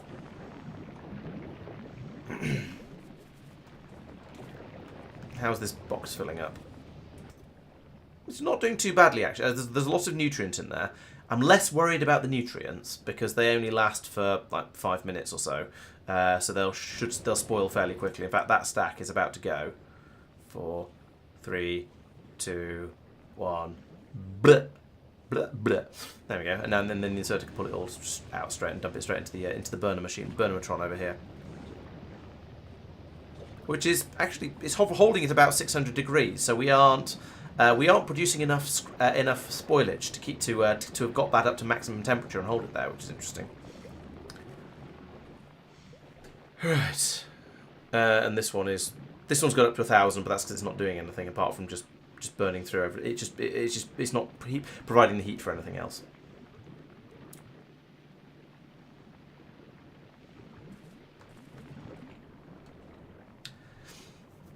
Right, so Gleba is glebing fairly well at this point, I think, as far as the science goes. I'm pretty happy with everything that's going on down here. I think the next thing to do might well be to, well, one thing to do would be to get rid of all of this because it's not doing anything useful. Would be to rebuild the metal processing system up here in a way that doesn't absolutely suck, because this is not very good, as we've seen. It's not producing copper fast enough. It is producing iron fast enough, to be fair, but it's not producing it's not producing enough copper to keep the low density structures being made as quickly as I would like them to be. It's a bit of a tangle. It's just generally a bit of a mess. So this is also going to require nutrients and possibly bioflux. Let me check. So over here we've got this machine. This requires nutrients, but not bioflux. It does require jelly. Fine, and that comes from that. So we could pull the jelly out, the possibly excess jelly out, and the excess Yamaka mash. But then once we've got this, oh no, then you do require bioflux for the bacteria cultivation. Okay. So yeah, I am going to need bioflux for that. So the logical thing to do is stick it on. Is to have it as the next row down here somewhere. So So instead of feeding this straight into here, we're making iron and copper out of this. We don't care how fresh the iron and copper are. So I can take the bioflux and the nutrients from here and start making the metals from it. So we'll do that. I will turn off my bots because I'm just making things up as I go along at this point. So how do you make metals? So you kind of need an input of these two to kickstart the machine, but afterwards you shouldn't need it unless it fills up, and then you need to start it up again. But that can be fed into one biochamber in order to make your first bacterias, and then they can be sent into a second machine biochamber to make more bacteria, and that's the one you want to keep you want to have a big loop with. So, right. We're going to need a lot more biochambers for this. but that's sort of okay. We know how to make those. It's not as scary as it used to be. So we'll have if we have a first one here that's going to make the initial bacteria. No, sorry, going to make the. No, we're going to have mash. Mash can come down on the belt here, and we'll see how mash and jelly can come down the belt here, and we'll see how it gets. Or maybe I'll give it its own belt. With the faster belts, I might not even need to do that. So we don't need to make the mash. We do need to make the bacteria first attempt of bacteria, and then we need to do the bacteria multiplying, and we want to have maybe 3 machines doing that, so to improve it a little bit more. Hello, Peter. Another Peter. We have many Peters. Welcome to the stream. What am I rolling over? That feels like a cable. No, just the floor. Okay. Yeah, welcome. Pull up whatever is an appropriate thing to pull up. Okay, so we'll feed the feed down the middle of there. And then on the other side, we'll do exactly the same thing again for the copper. The trick here is going to be handling the bacteria. So we'll have this one feed directly into here, unless it produces ore, in which case you can feed it out over there. Ore and let's see. Let's treat ore and spoilage the same, and then sort them afterwards. And then bacteria. In fact, actually, let's take out all of the outputs. Let's build on this side first. So I want to. I'm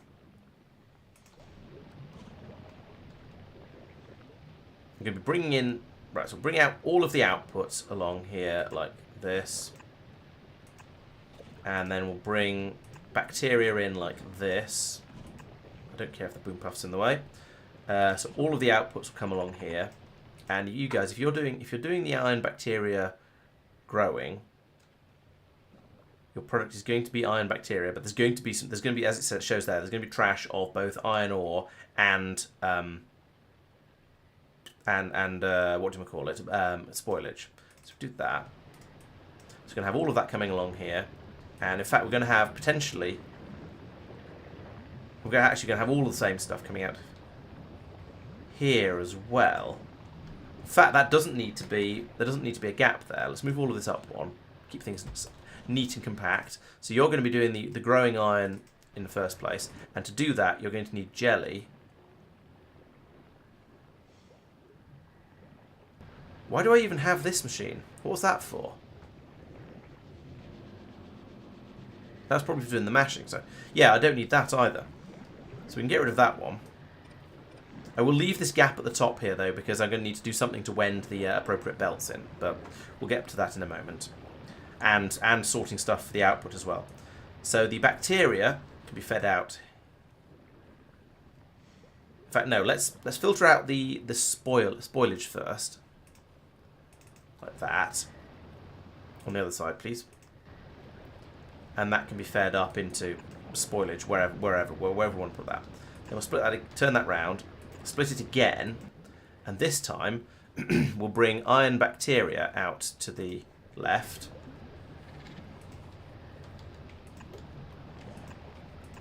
And bring that back along here, like that.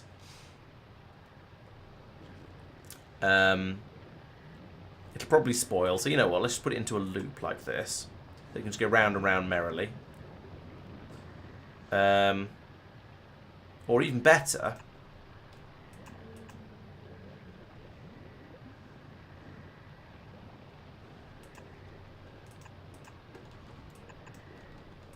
let's put it on the other side of the belt, just to give us a bit of extra space. And then we'll have iron ore coming out here. Which we can then put through a furnace, turn it into iron, turn it into steel, turn it into whatever we need. Uh-oh. That's a problem. Where are they coming from? Presumably... Oop. Well, there is one there. I should put radars in my... Do I have radars? Can I build radars? Yes. Let's go and put radars in my plant pots.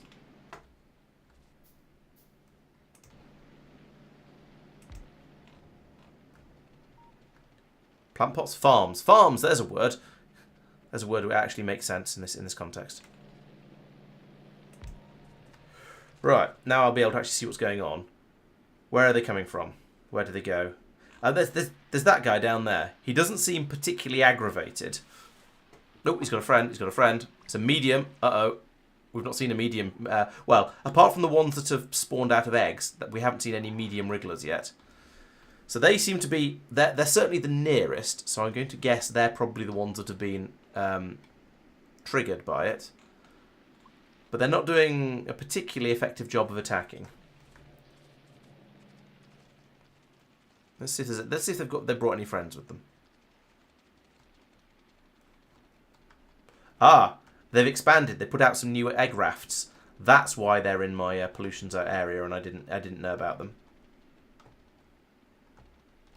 The attack seems to be fairly gradual, doesn't it? They are drifting gradually towards my factory. I have some defences set up here, so we'll see how they get on. I suspect then they're not going to do too well. That is, I suspect the pentapods aren't going to do too well. But yeah, it's going to take them a little while to get up here. Okay, in the meantime, I've noticed that Fulgora is complaining about being jammed, full of jam. There we go, yes, we are indeed full of jam.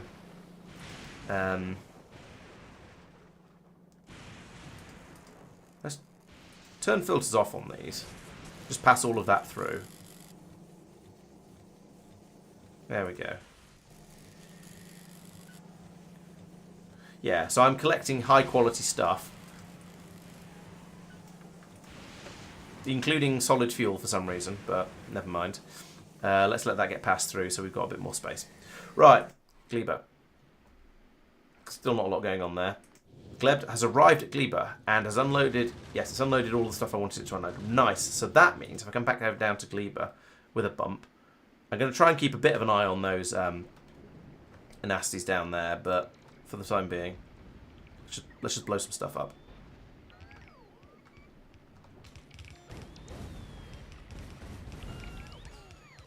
It's a lot of exploding, isn't it? I was hoping they'd start with the exploding of everything. And then there wouldn't be quite so much repairing to do. But apparently not. That would be far too sensible. Actually, even then, there'd still have been quite a lot of repairing to do. Let's make some more repair packs. Because I think I'm running low on those.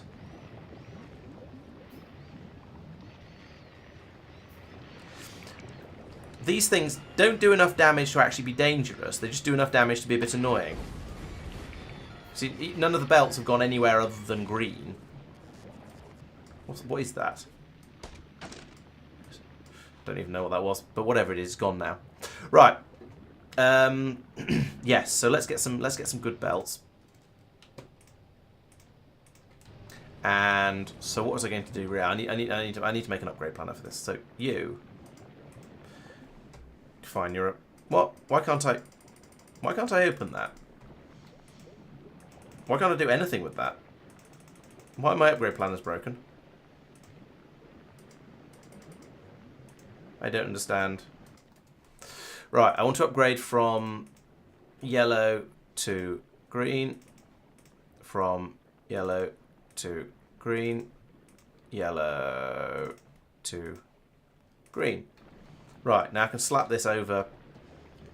Let's see. So I definitely want to get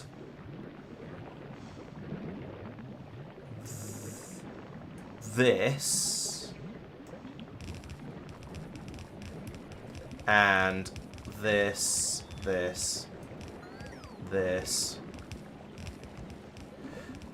Yeah, I'm not even sure how I'm going to get rid of the old one, which is even more upsetting. And this.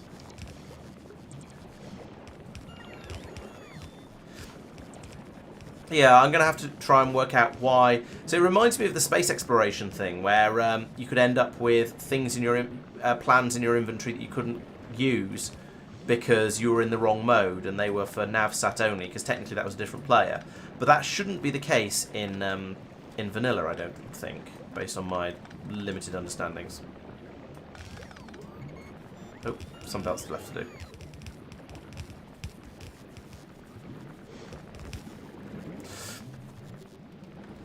Alright, lovely fresh food coming through now. Just do that for the moment. And that was probably dumb. Never mind. In fact, I don't know why I did that. That was completely wrong for what I've been trying to do.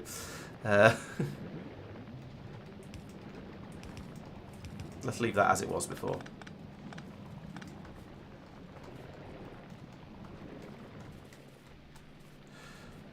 How are those pentas getting on? They're not really. They're not attacking. They're just sort of. They seem to be forming a very, very small. Sorry, a very, very slow attack squad. Also, they're not really wriggling. They're just sort of sliding. Oop, that one wriggled a bit.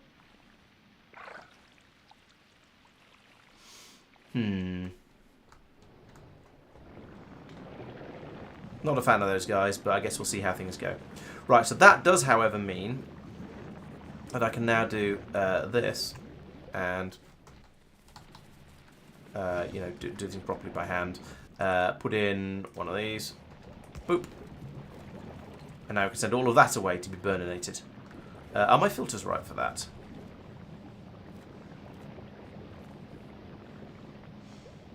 No. Actually, I can set that to be jelly and mash as well. There we go. And then I'll get past... Oh, no, it seems to be coming through this way. Oh, because, of course, it's on the disposal belt. Fine. Although I'm getting jelly through here as well for some... Oh, that's because of that. That annoys me. There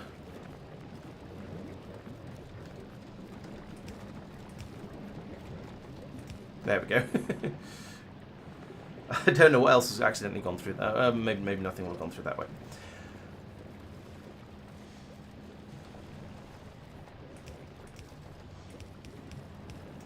Does that help? It's that old mix thing where the stack inserters aren't great at dealing with stuff if it comes in as a mixture of various different things. But it's working okay, so I'm not going to worry about it for the moment. Okay, so as you can see now, we've got the mash and the other thing, the mash and the jelly coming in here. So we will eventually cut those off to bring them down over to here to be used by these things. I can hear chittering, and it sort of bothers me a little bit. And then down here, we can then start to grow all of our all the bacteria and start to make. Actually make iron and copper in the way we'd like to become accustomed to. So over here we're going to do exactly the same sort of thing. We're going to do the copper bacteria production and then the copper bacteria breeding. Copy all of that. Flip it. Put it in there.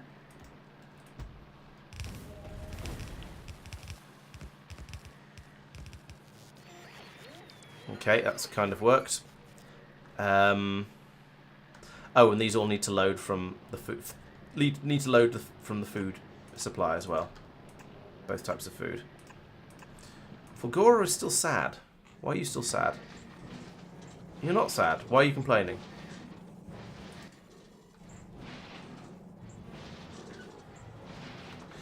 What? Why are you alerting? You're not alerting. I don't understand. That's showing, and this is...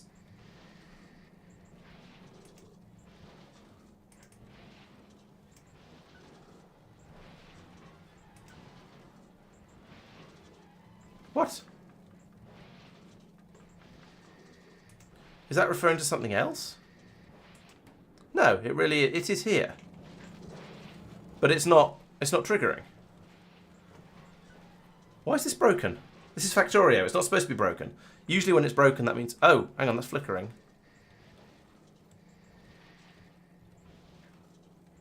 Maybe maybe it stays up for a little while after it's triggered.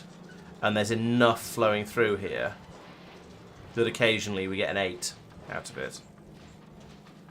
Yeah, that flickered green then. Okay. What I need to do is upgrade a little bit of this. Like that. And then it'll pull it out of there a bit more quickly. And it should then calm that down, I think.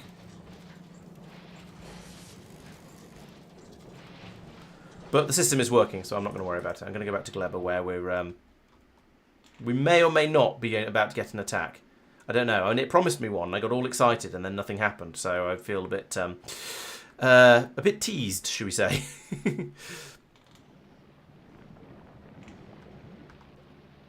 Anyway, this system over here, yes, you're going to need to be copper bacteria because that's what this is doing. That's supposed to be like that, and therefore that's supposed to be like that. These are coming out. That's coming out the wrong side, I guess. Yeah, so so we have the copper, the actual copper, the iron coming out there, and the copper coming out there. That's kind of fine. Scrap coming out. Sorry, scrap. Spoilage coming out at the top here.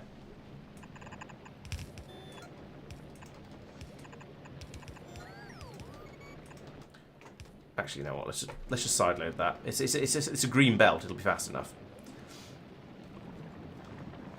Right.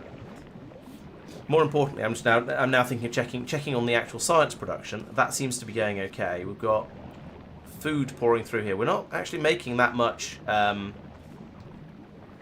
These guys aren't really running.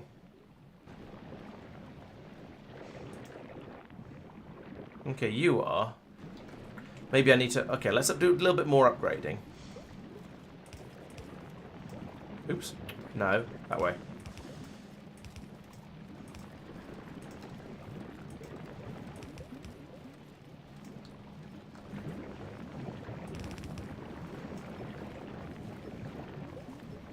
And, where's that upgrade planner?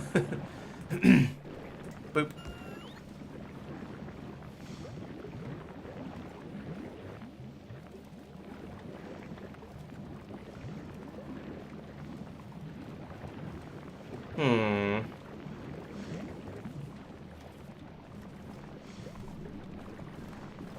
I don't know. I feel as if it's struggling to grab enough stuff because there is plenty flowing past it on the belt, but it's not grabbing very much of it.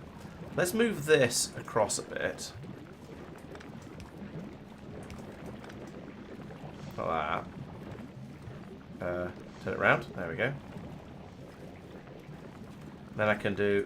Oop, no. This. And that. And that.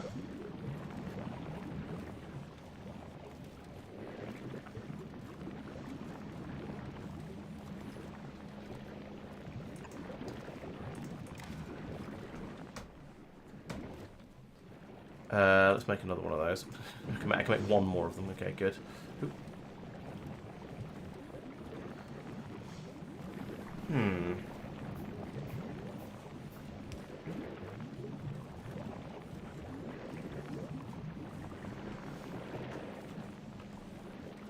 I could turn these two back on. Am I short of one thing in particular? Is it always the mash? It does seem to be the mash. Let's turn you back on. So I have a bit more being put on there. Okay, that seems happier now. In fact, since I've got all this extra capacity on the belts, let's turn the other one on as well.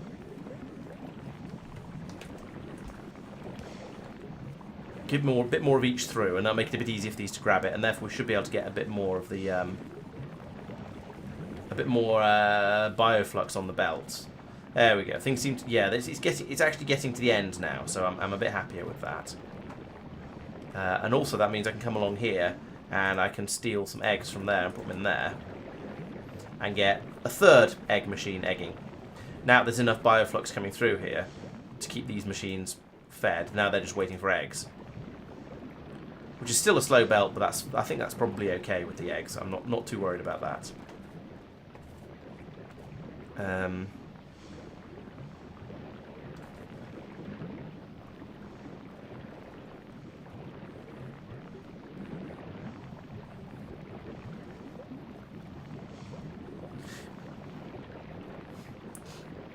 Yeah, I think that's now functioning as a... Oh yeah, I haven't put the turrets back in near the eggs. That's a good point. Let's go and nick those because they've got valuable ammunition in them. And get the sort of area protected again.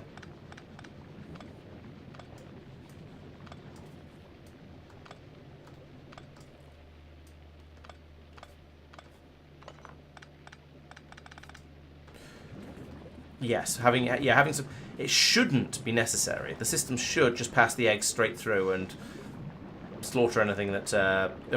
burn up anything that doesn't get used. But should is definitely not will. So let's put in some guns. Oh, I should have made this one space bigger, and I could put a row of guns down across the middle here, which is basically the whole area that the eggs are going to be in. As it is, I'm going to have to put a row of turrets along here. And a row of turrets along here. And then I guess some down here as well, just in case.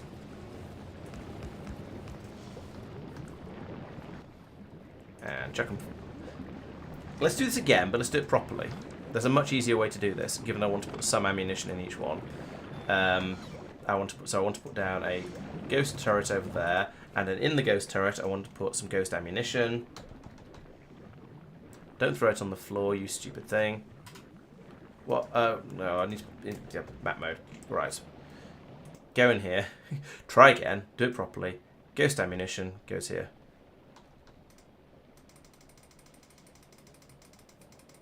$20 is a number. That'll do. Where did I throw all that ammo on the floor? It's gone somewhere, but I don't know where. Because I had a window open, and I tried to drop the ammunition into the turret, and it's gone somewhere on the floor, and I don't know where. So that's helpful. Right, so let's try it again. 1, 2, 3, 4, 5. 5? 5. 1, 2, 3, 4.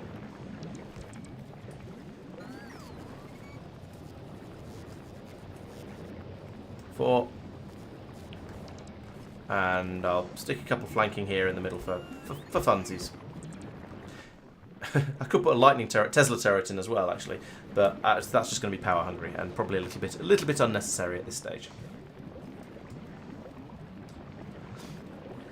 And yeah, all of these turrets cover basically all of the danger area, so I think we should be all right with those. Speaking of enemies, what's going on down here? And again, they're sort of scuttling around in little scuttle packs, but they're not really doing anything, so I'm just going to carry on ignoring them until they actually do something exciting. Which probably means produce much larger numbers of them and then come in and destroy absolutely everything. But we'll see how that goes. Right, so it should just be the ores coming out here. Right, let's go and rip this whole area up and go and rebuild down there and see how things go. So I'm going to cut the inputs first, because in theory I'm going to stop doing anything up here. So we'll cut that one off. We'll cut that one down here. This one up here. There we go. There's my inputs gone. It's tempting to just let the whole system carry on running, but oh, we're making rocket fuel up here as well, so I'll need to move that over to somewhere else. We'll come back and do that in a bit though.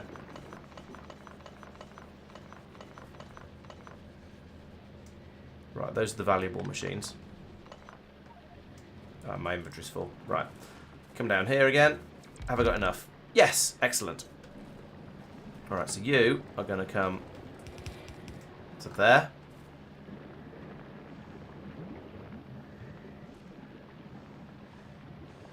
I haven't got remotely enough of these. Take another handful. There we go.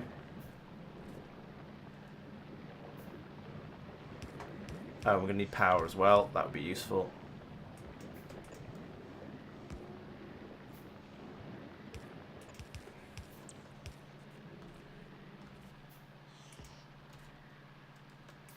What do you mean can't build on pink marsh? Just build the damn thing. There we go.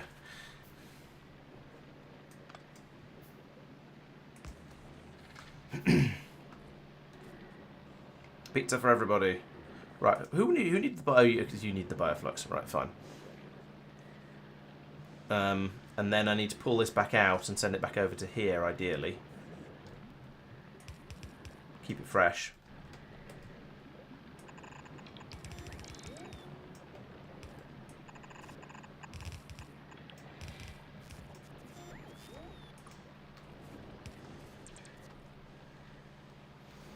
And then I need the fruit inputs at the top here. So you need the jelly. Jelly, jelly, jelly, jelly, jelly, jelly, jelly.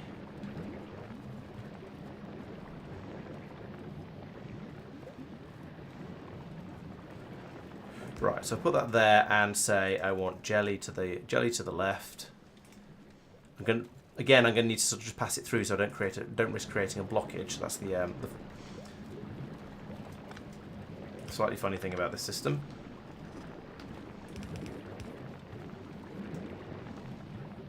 You know what, let's get rid of that and replace it with a really long green underground.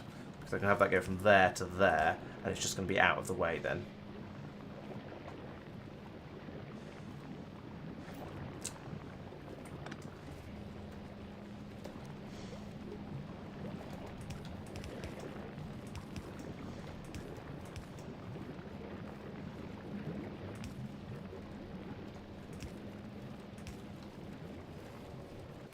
And an inserter is there.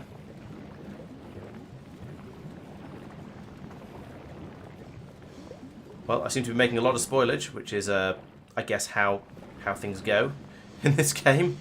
If we could have some of those bacteria out, that'd be quite nice.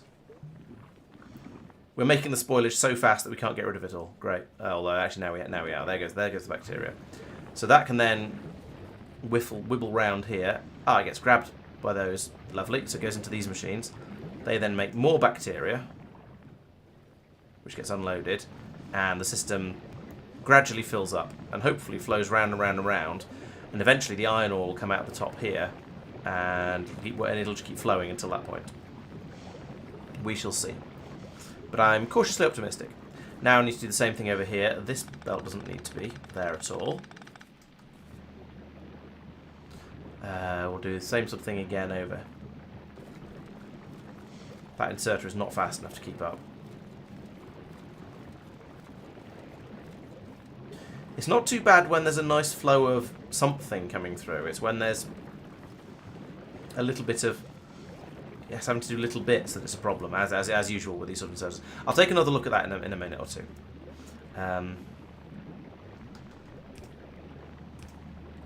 Right, and then over here, we'll do the same sort of thing again, but with the bringing out the mash. Mash. Not copper bacteria. Where's the mat? There it is. Which comes down to here. Across to here. In fact, if I could bring them both out in the same place, that'd be a bit neater, wouldn't it? I can't, but if I could, it'd be very neat.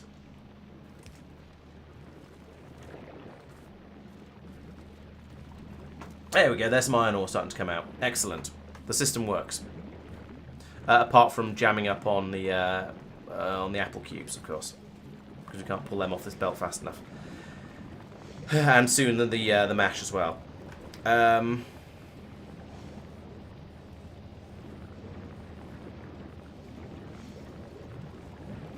about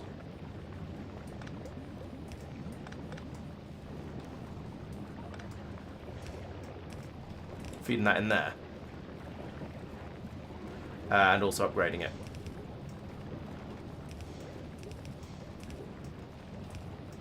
Why am I doing it like this? Where's my upgrade planner? Here it is.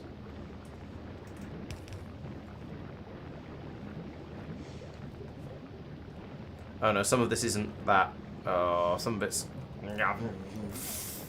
Bother. Okay. This is the one that needs to go up there.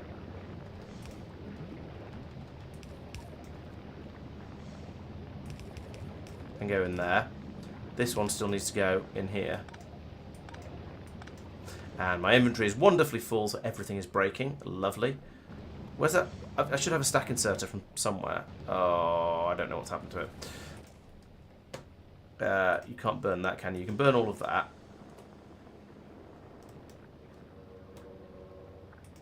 This will at least create some space in my inventory for tidying up. Oh, and you can burn these as well. They take slightly longer to burn, actually, though, so interestingly. Right, let me just pick up all of this nonsense that's happened up here. And over here.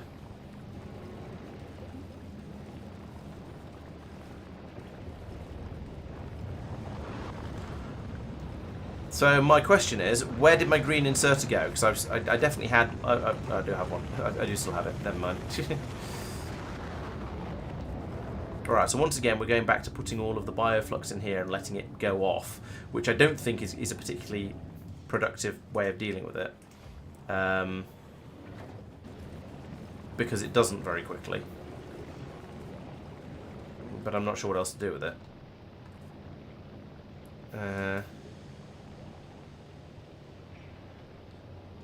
I have no idea why the inserter is prioritising the way it is, but the system is running at the moment, so I'll accept it. Also, we've got some yellow belts in there that are running slowly. There we go.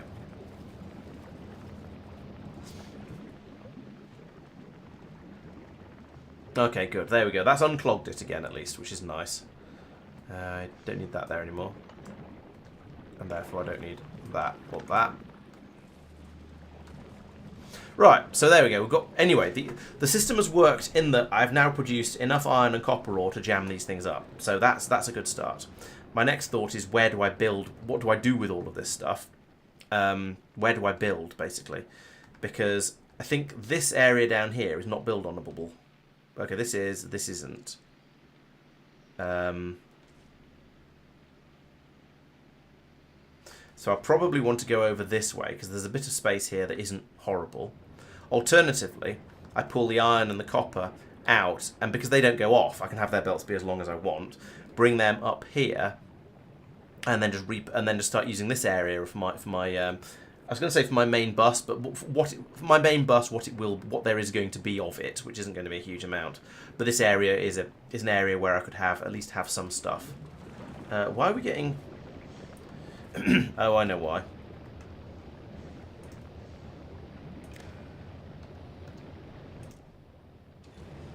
There we go. Prioritise using the stuff off the belt there, please. Especially the rocket fuel.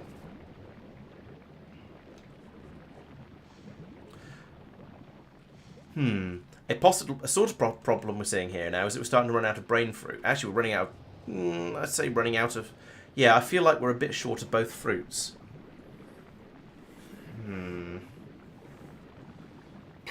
And that's because I'm just throwing them all away down here, burning them to make power. But I've got plenty of power.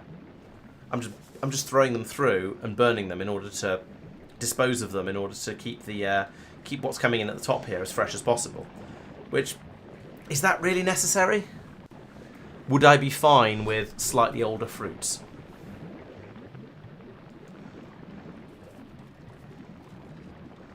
And I would be down here, as long as we have a way of filtering out the sludge.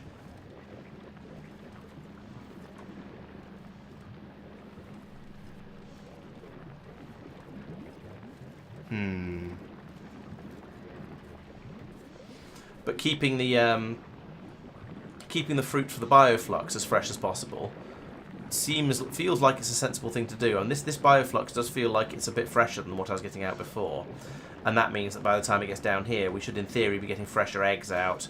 And I believe that means we should then be getting fresher science packs. These are arbitrarily on 53 minutes. Yeah, so those are a good 20 minutes fresher, I would say. Which is obviously a good thing. Oh, eggs are always full freshener. Okay. Oh, so yeah. So it's the bioflux coming and the nutrients coming down here to be made into the science pack. So down here we're getting 91% bioflux in, which means we're getting arbitrarily fairly high level. We're getting 93% science packs out, which is nice. So it's kind of worth it from that point of view because the science packs last that bit longer. But it's a bit silly on the amount of fruit we're throwing away. But then, do we care if we're throwing away a load of fruit? Probably not.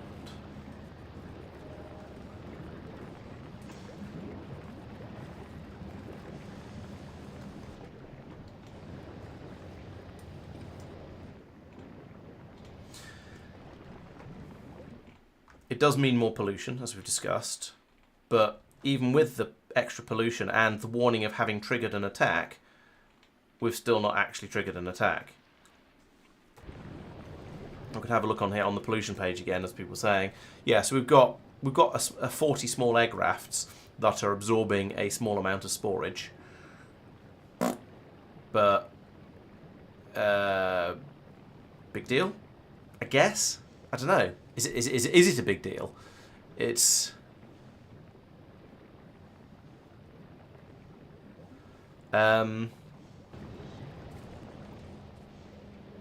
it hasn't been a problem yet, but that doesn't mean it's not going to be a problem.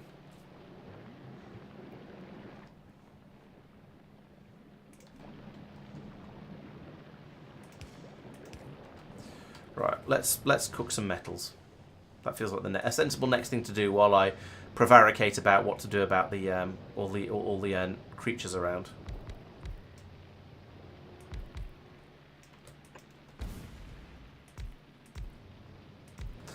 Let's have 3 furnaces worth of copper and sorry, 3 furnaces worth of iron and 3 of steel. Oh.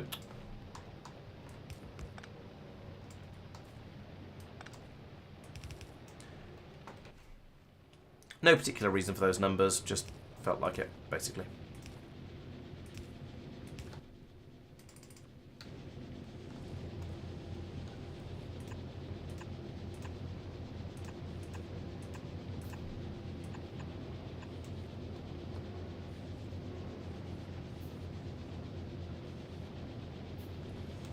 And I think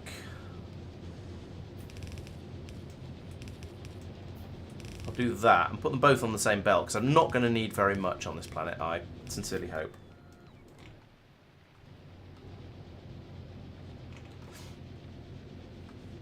Somebody was claiming earlier that science pack freshness matters for how effective the science pack is. I think they might have been lying to me, but they did claim it. This is all needing, what do we call it?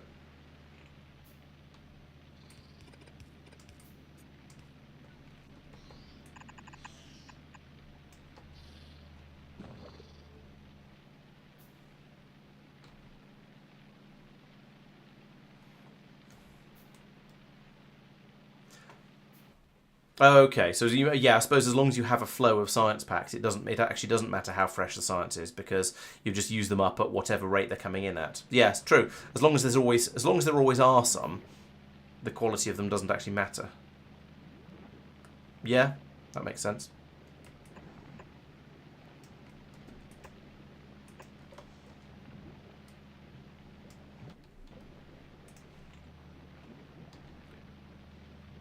I don't know what you're doing there. You can go away.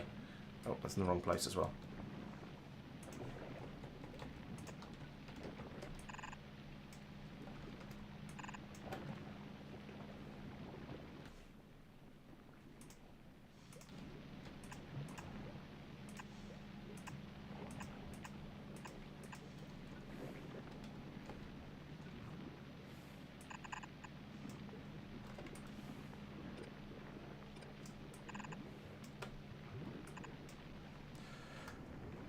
Alright, there we go. I have a beginnings of a bus, in that I have a belt of a belt of copper and a belt of iron and steel.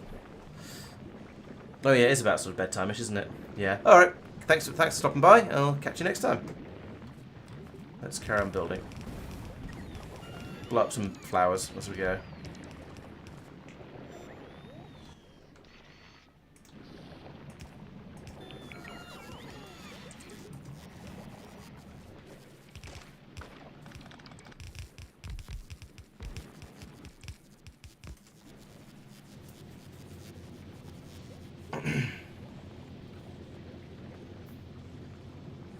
The belt of iron and steel seems a little bit silly, but given the sort of ratio, quantities I've been needing it in, I'm kind of okay with it, I think.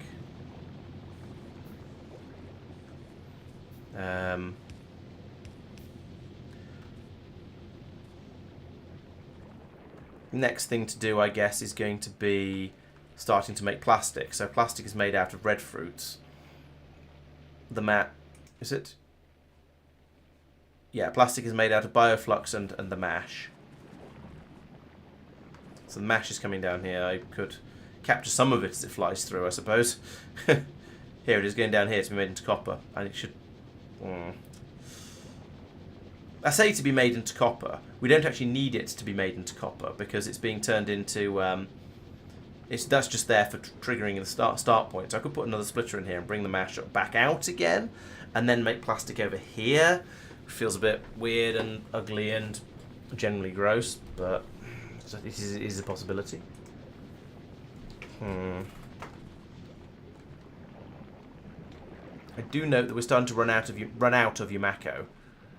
I'm using it up a bit too quickly because as previously mentioned, throwing it all away. I could put in a a blocker on here and say only let it through when it's festered. But then it will back up all the way and I wouldn't have the fresh bioflux coming through. But then it didn't matter before. The science was arriving cleanly and was arriving in a good enough condition. So, and how full's this box got of bioflux? Yeah, there's a lot of bioflux in here, and most of it is still basically fresh. We're still in sort of 75-80% fresh. So I think this is going to easily fill up before it decays.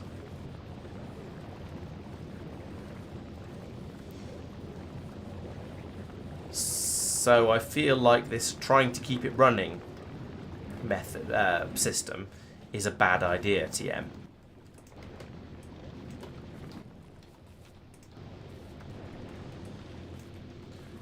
I think I need to rethink that.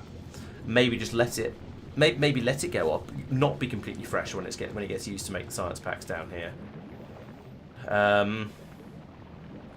Does it matter? The science was still making it over to Norvis and being good enough.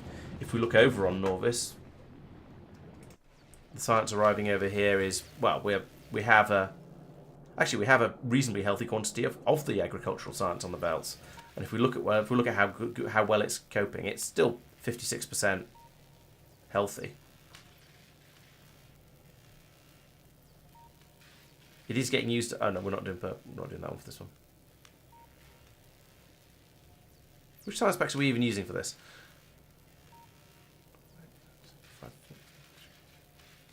Yeah, it's going down a lot faster than the red ones are. So that's presumably because it's going down. It's only lasting 2/3 as long because it's 60-something%. But yes, as Tristan said before he left, as long as there is always a supply of the science packs here, that kind of doesn't matter. And we haven't. We've had a few rot, but not very many. Yeah, I don't know. To be honest, if it wasn't for the fact that at some point some attacks are going to happen on this planet, I would be very tempted to go, that'll do, we'll just leave it running, it's okay, the system is working, and wander off and go and do something completely different. But I am aware that at some point these egg rafts down here are going to spawn enough wriggly things that they're going to come over and want to say hi.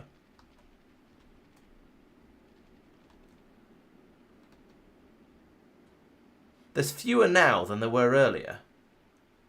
Have they been generating more egg rafts? It's possible. There were a lot more of them down here before. I'm sure of it.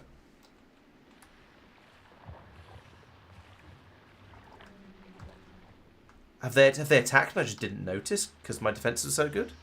Yes, they've just attacked and I didn't notice. All right, okay. I feel a lot less worried now. These two Tesla turrets between them have got 90 kills. Right. So that explains what's going on down here. In that case, I could just rip through here, take out these egg rafts and run away. It would reduce the number of attacks I get, but cares. I don't think I care. They can throw themselves against my Tesla turrets up here. As much as they want. It doesn't seem to actually matter. So why try and fix things? Okay. Another thing I could do actually, it's just occurred to me, is rather than passing these things straight in here to be burned. Oh, there's a rocket going. How much has it got in it? 1, 2, 3, 6, 700. Wow. Okay, that's a lot more than I've been shipping before. I suppose I've got 3 times as many eggs being made, so that makes sense. That's a much healthier quantity going over in each time it runs, so I'm kind of happy with that. It does mean they might just sit on Norvis until they expire, but c'est la vie. I don't know how much that matters either. Anyway, what was I saying? Yes, I could feed these fruit through from here, bring them out over this way, start turning them into plastic over here, and ship that out along another belt round here. That's probably a good idea. But given that it's now 11:10, I think this isn't the time to start a new project. Today, I think, has been reasonably successful. I've faffed around with a few things, yes, but the main sort of headlines are that I've moved the science production and the metal production from up here with the old system down here with a new system that is better. Better in that it's not quite as prone to jamming. It's working much more reliably. It's making more science. It's just generally, yes, I'd say it's generally overall significantly better. So I'm quite happy with that, even if some of this fast belt stuff is seems a little bit silly, to be honest. But never mind. Oh, there's an inserter here that's picked some stuff up, and that's going to turn into slime in its hand at some point, isn't it? And then we're going to go, oh, for goodness sake. But never mind. Anyway, yes, and I also moved the whole metal production system down here. That's now working quite nicely. I feel like the iron production is a little limited, but I've not been using all that much iron on this planet, so I'm not too worried about that.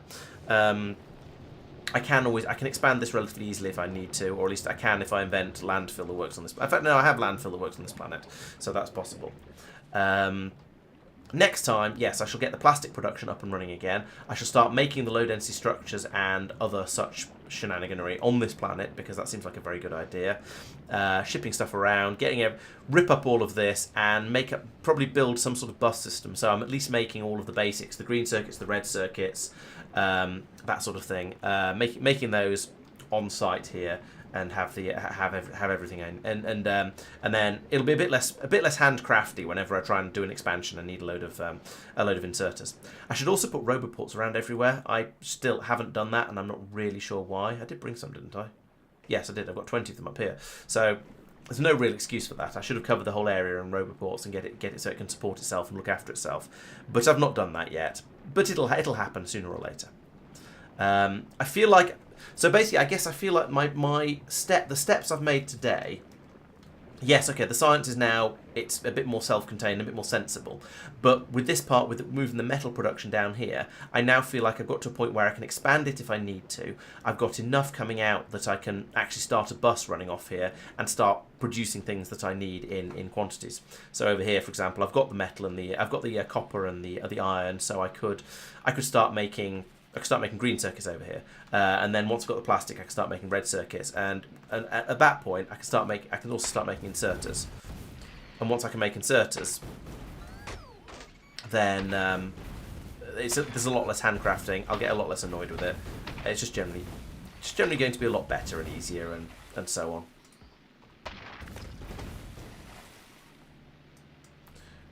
I'm gonna. Actually, you know what? No, I am using those belts. The amount of damage these trees do is just kind of silly, in that they do some damage, so you have to then faff around with repairing and stuff. But it's such a small amount that it's not really a threat. I think I did say that earlier, but I'm reiterating it because I still feel that way. Right.